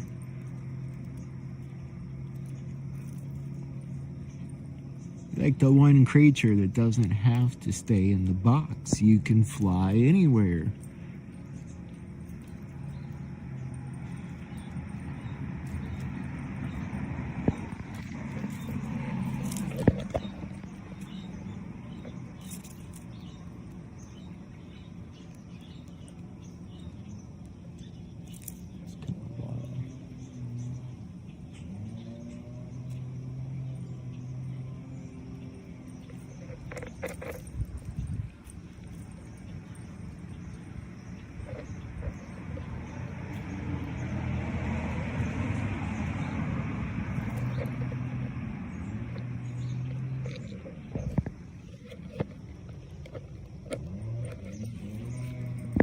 Every summer I look forward to just kind of chilling a little bit, but I always end up with something to take care of. Why do I have a feeling it's going to be a bird this summer? Better than a person with a broken hip, but still.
I promise, guys, he does fly away at the end. Get out your tissues.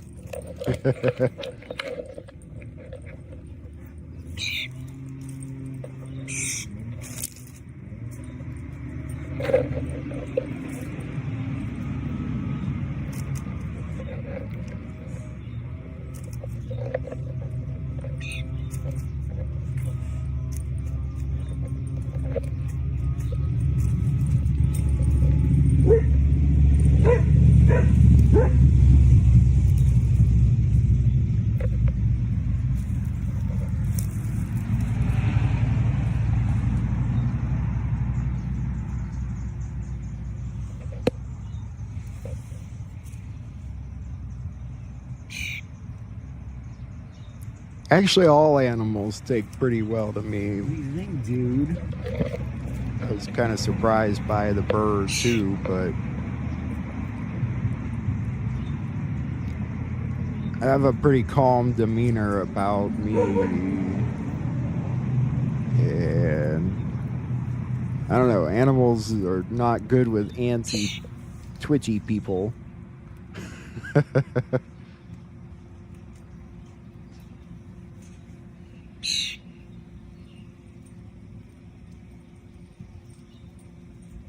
Yeah, he really did look like he was having fun exploring the ground. That part of my yard's fenced in where I have my dogs at, so that way no cats could get to him while he was playing on the ground. He kind of looked like one of the dogs there for a minute, just running around the yard. Running around with my dogs. I'm sure the neighbors fucking thought it was hilarious. No. Don't you guys bother my bird. Get down, Chuck. Don't you bother my birdie.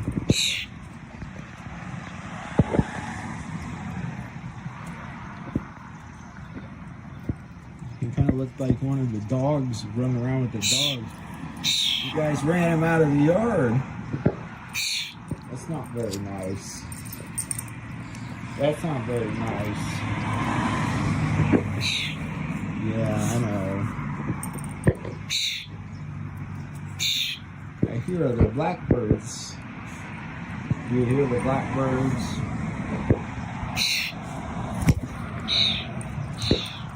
And he's back. Welcome back. It's like he was asking me if it was okay to go, you know? Yeah. That's what it felt like. Explore. I don't think you guys can even see what's happening.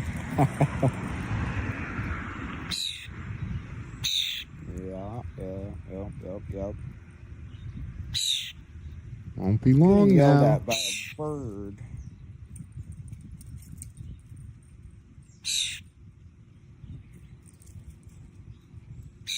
Do you realize how absurd this looks?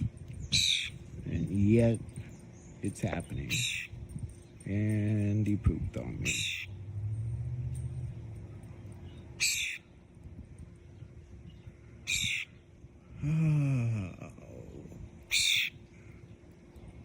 It's definitely summer.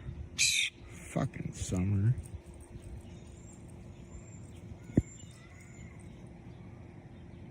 About this point, I didn't think he was gonna go. I was about to go back in.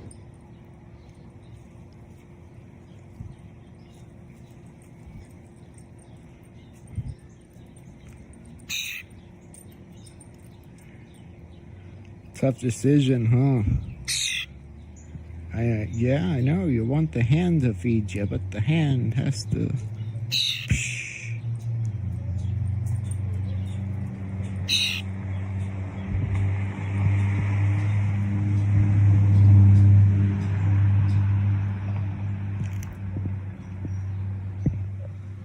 I'm glad I got to share this with you guys. Calling you. You heard that before? And I'm glad you guys appreciate it too, actually, because I kind of figure most people would laugh a bit. He ate a lot of crickets, Cat. He got chubby quick. I only had this bird for 15 days. He was teeny tiny baby. He was probably only a couple days old when the tree came down in that storm. It's extra special to live on a busy street, so, you know, the whole town can see me out here talking to a bird.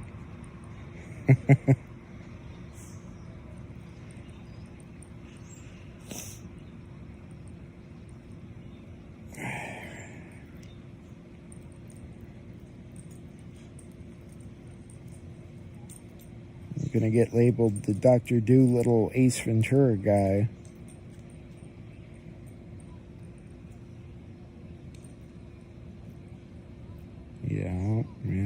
funny, huh?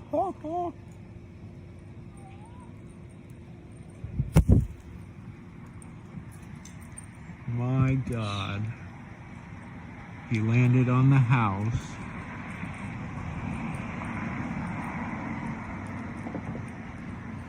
I bet that feels awesome. Be way up there above everybody. Holy shit. And he's in the tree. Wow. There he goes, guys. Holy shit.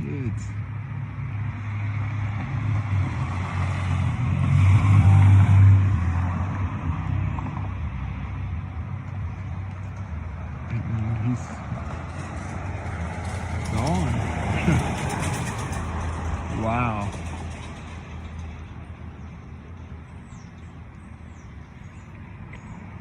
Is that you? There's too many birds to tell now. There you go, guys. He's out there exploring the world, and I'm gonna chill out here for a while with my dogs.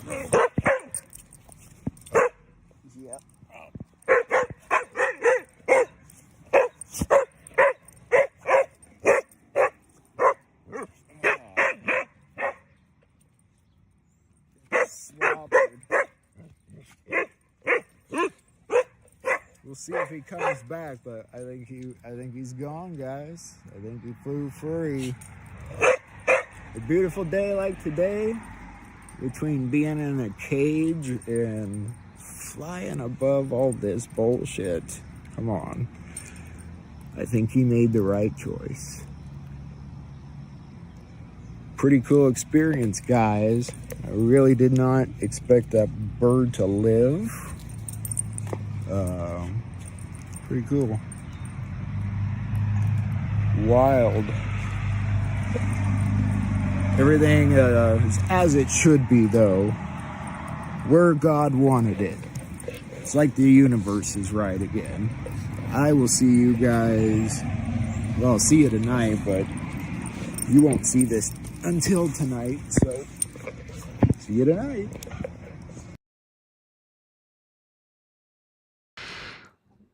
Weird experience, guys. You know, most of the time you find a tiny little bird that's fallen out of a tree, they just don't live. I didn't know that would be such an experience that it turned into, really. It was something else, though. Just to see him exploring the world and the ground and like seeing it for the first time. And then when he finally flew up onto my roof, in that moment, I kind of, when he's, looking down at me, I thought, yep, he's going. He's not coming back now. That had to feel great, though. He had never flown above like 5 or 6 feet, like my head or something. Seeing him fly up there to the roof like that and then into the enormous catalpa tree, which you guys don't know is my window right here. I'm on the second floor. It's right next to that catalpa tree. So I get to just turn my head and I can look out there all the time. I appreciate, though, the fact that you guys appreciate that experience. I wasn't sure anybody would care, honestly. I thought everybody kind of get bored with it or something, but now I'm kind of glad I filmed it. No, well, I don't know. I've had that thought all day. You think he found a birdie friend? Do you think he'll try to come back? I've been outside a few times today, wondering, is he going to suddenly land on my head or something? But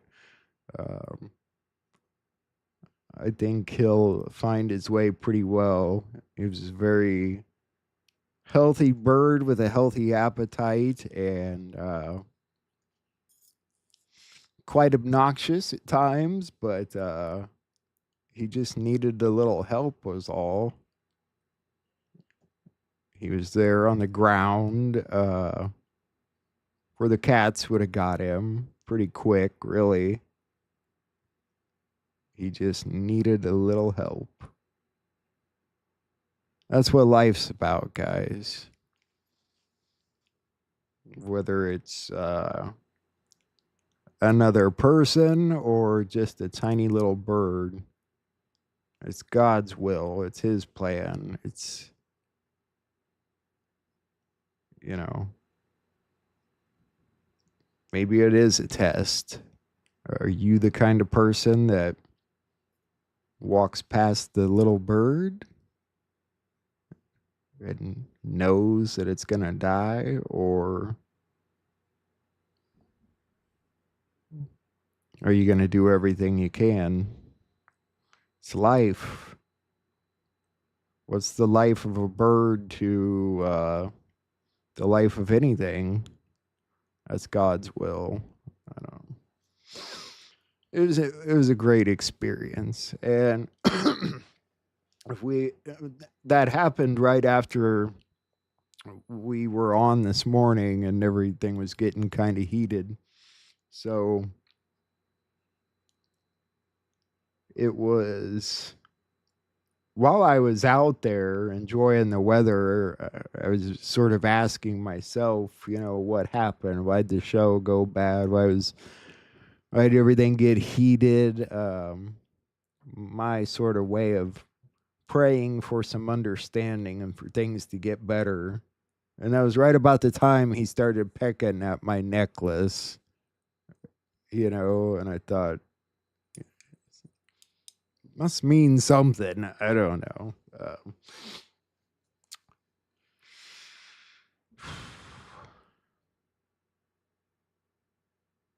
It is one of God's creatures. Very much so. Very much so. I do pretty good with animals.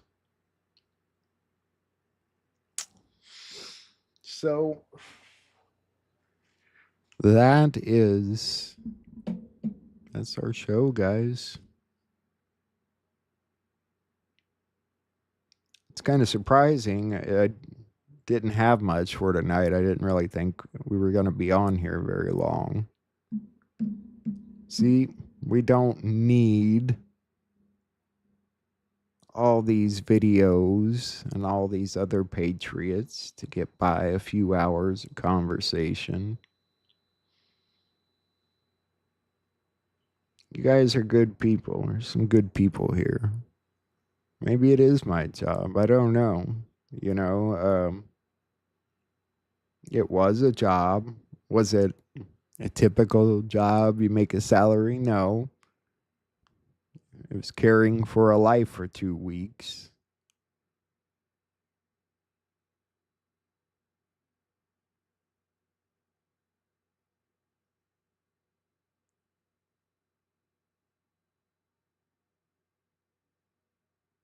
I did miss him a little bit after he left. I gotta admit.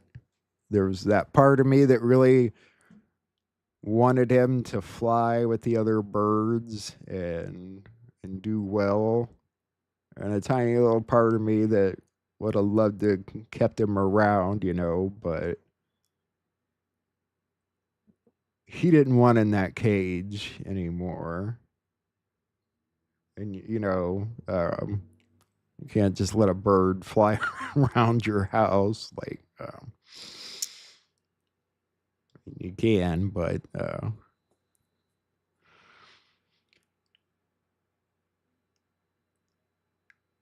it's an interesting interaction, though. It just goes to show you everything in this world is supposed to live in harmony. We're not supposed to be killing each other for land, for food. We're not supposed to be gunning each other down and blowing each other's limbs off.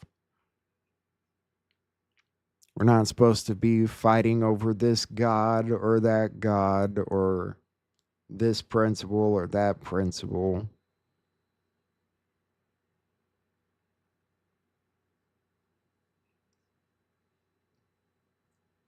I do think the powers that be want to change that. I hope that.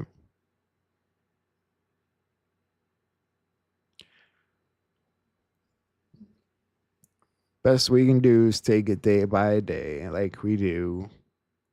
Now's the time where we get to put politics aside and get some good rest. And we start fresh tomorrow.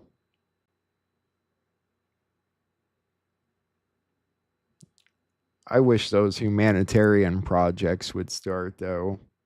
I'd feel so much better about this and life and everything happening if somebody started the humanitarian projects.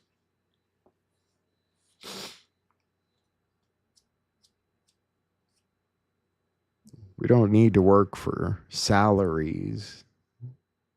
We work because it's the right thing to do. A lot of people lose that in their day because they're working jobs that you don't find meaning in.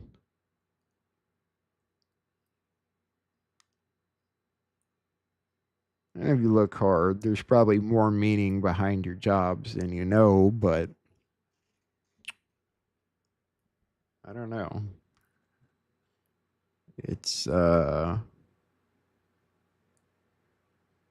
quite a life we live, guys.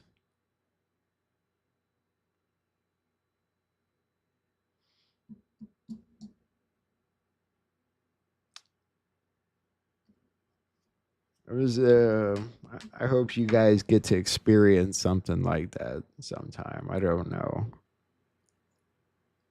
Something about that I felt like was a test for me. I don't know why. Maybe that sounds kind of cheesy or stupid. I don't know.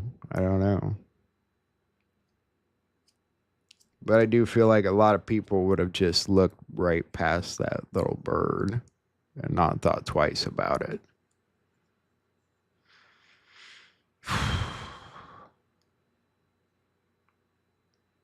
I have a feeling I'm going to see that bird again. I don't know why.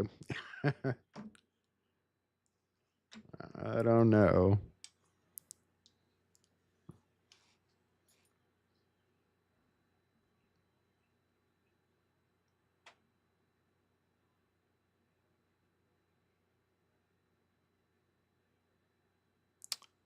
Sometimes I think I do, Pauline. Sometimes I envy the simplicity of going to work for 8 hours a day and coming home and going to bed. And not that I'm saying that's a simple thing to do, but I'm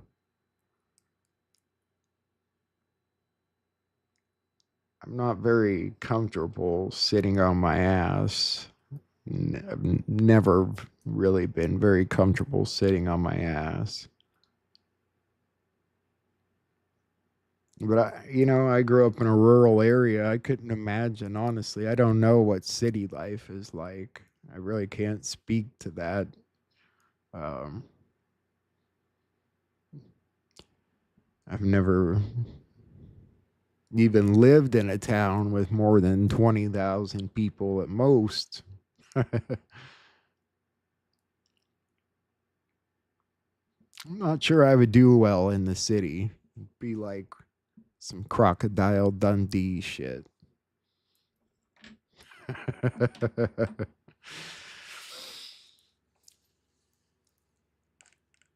Right? That's doing something. There's always something to do. Gardening's an awesome thing to do. People overlook the beauty of gardening, and I'm serious about that.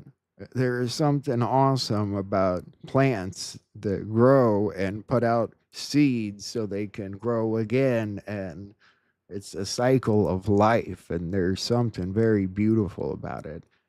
Sometimes I'll plant these morning glory flowers out on my fence row, and when fall comes, they put out these seed pods, and you can pick the seed pods, and you've got seeds for next year. You never have to buy them again, but they make sure they survive. Those pods will stay closed even when winter comes and spring comes, and then those pods will drop those seeds. And those seeds are poisonous to animals. It's just all a circle of life, how they survive. Everything just wants to survive, humans included.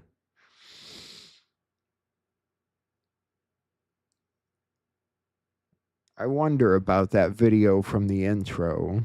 Do you guys think we're the most evil generation that's ever lived on the face of this earth? I wasn't sure how to feel about that video. Do you think God would look at us as the most evil people ever to walk the earth, the most egotistical group of animals, worse than Sodom and Gomorrah?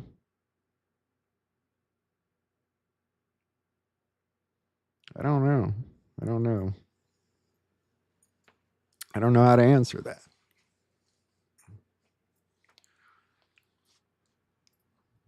Not only because I didn't live back then, but I don't know.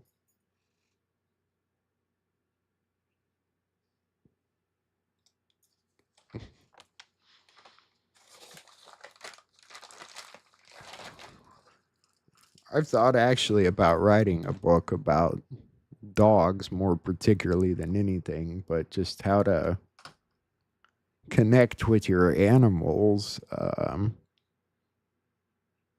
Animals want your attention so bad. The whole time I'm sitting here on the air, one of my dogs is at my feet and the other one's in the corner in a chair. And they sit here with me the whole time. The whole time.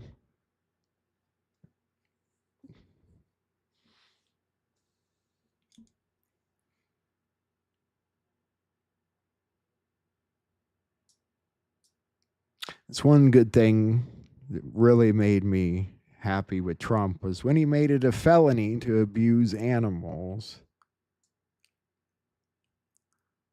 I remember that. I was so happy about that. It's been a few years ago, probably about 8 years ago, actually. It should be a felony to abuse animals. People that harm animals are pieces of shit.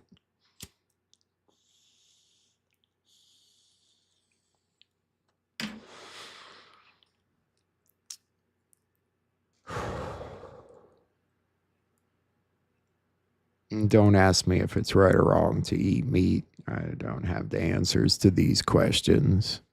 I'm just saying. We live in a really beautiful earth, and it just looks so horrible right now, doesn't it?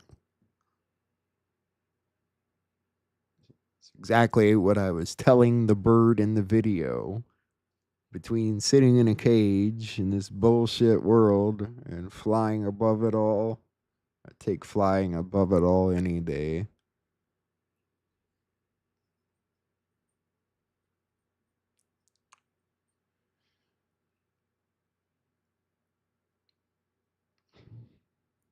Yeah, I don't know. I don't know if we're so bad. I think we're surrounded by evil. I think evil's gotten very strong over the centuries.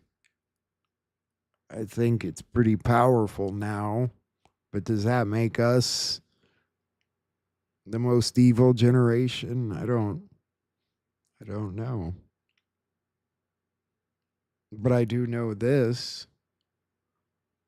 We have to make the change. I think God will have our backs every step of the way, but we have to do something. And I don't know what it is about the white hats that like to keep things where they are. Maybe they think we would get in the way. I don't know. I think they could empower us with a bit of knowledge that could go a long way and make us much more useful, if anything. I don't know. But I saw this post today. Last thing I'll show you. And I don't know if it means so much anymore. The strongest weapon in the world is truth, because truth is indestructible.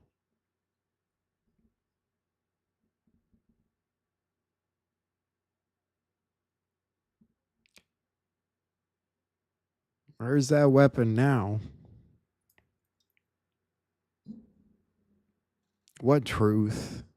There's no truth left in the world.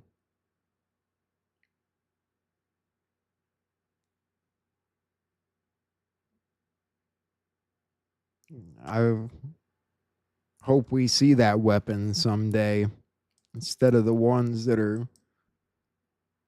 laying people out in Gaza and Iran, Pakistan, India, everywhere. People are killing each other.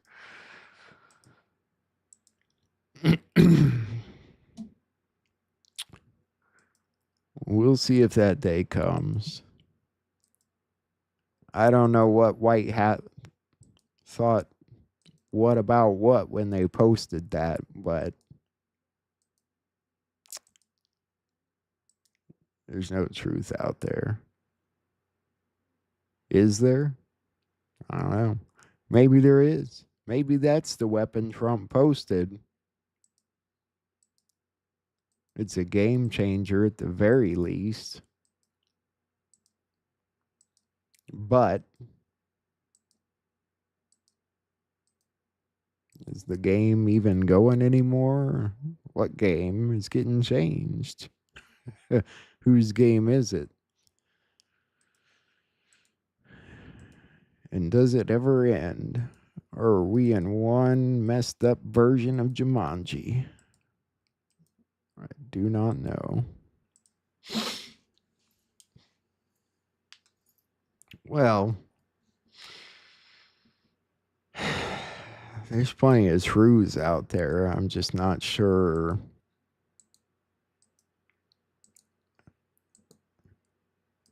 people understand. I think you guys do. Or else you wouldn't have sat through the video of me and the bird. There's some truth in things like that. There's truth in life. There's no truth in death. There's no truth in murder.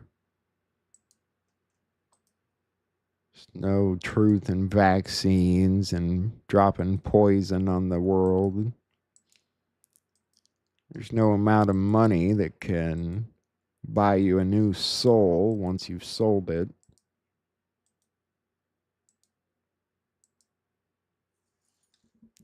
Might want to hold on to that.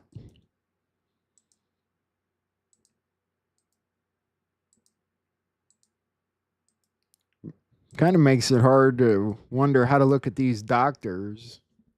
Did these doctors know they were killing some people? I bet some of them did. A lot of them are just college idiots.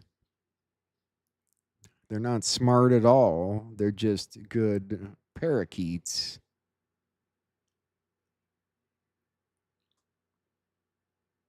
And they're very good at chirping those medical books at you. A bunch of bullshit.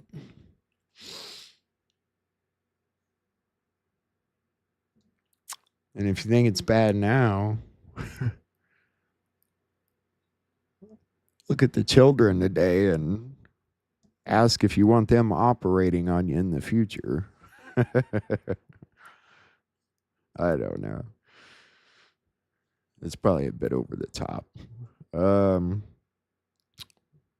Waiting on the truth. I'm waiting. Did Trump drop some truth last night? I do believe he did. Where is he want it to go, though? That's what we're waiting for. That's what we have to wait until tomorrow for. Why do they want us dead? Well, Pauline, that's a good question. They want us dead because they believe that at the rate the world's growing, it will be overpopulated and that we will all kill each other for resources. And maybe that's the reason why.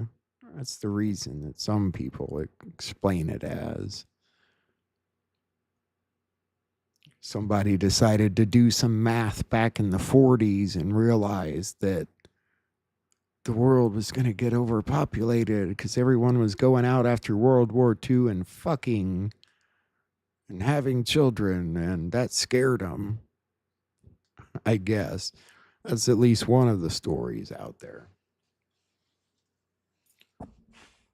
Is it the real reason? I have no idea.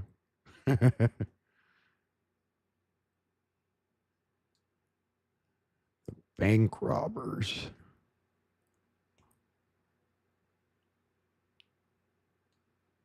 Their natural resources. It's not how it is.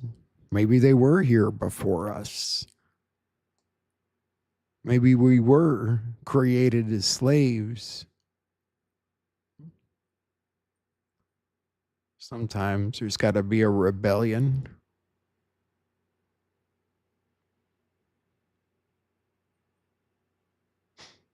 Or, yeah, they just might be psychopaths. That's probably it. They are people that lack empathy. They don't care about you. You could be getting shot in front of them, and they would not so much as dial 911 for you.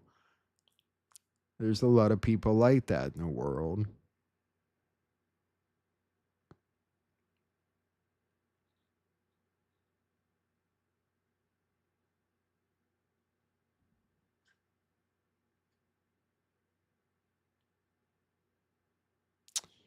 It's hard to tell what the truth is. That's the sad part. Because they're all very effective liars. And they want your attention bad. And they'll do anything to get it. And some of them want your money too.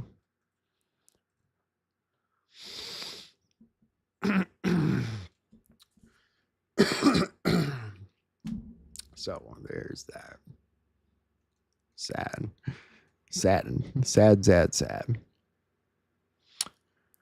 Well, I hope God sends me another bird.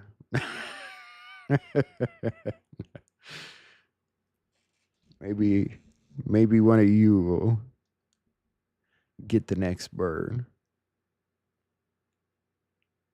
I don't think this was an accident because let me tell you, for a long time I thought about doing this and I kept telling myself, you're not, I was getting sober and I kept telling myself, Jack, you're not 100%. You don't go on YouTube, you're not 100%. You're not there. You're not ready to do this. And I convinced myself of that for a long time. And one day I decided,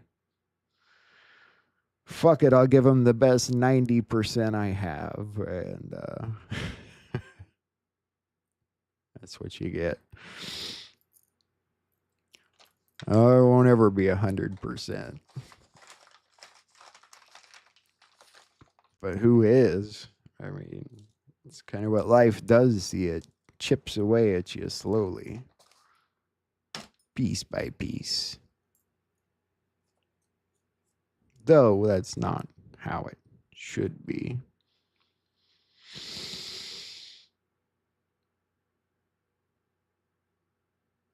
Yep, I'm calling it a night as well, folks. And I thank you for sticking around and enjoying the show and being the good people that you are. As much as I didn't expect that bird to live, did not expect to meet good people like you guys either.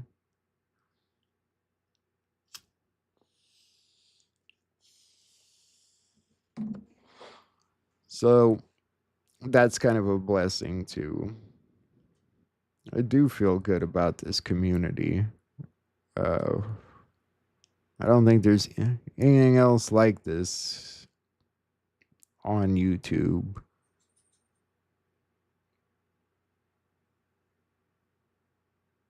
Yeah. Hawk's mustard seeds, huh? Sounds interesting. I am ready to go relax, though. Saying what? What'd I say, Gingeroo? What'd I say?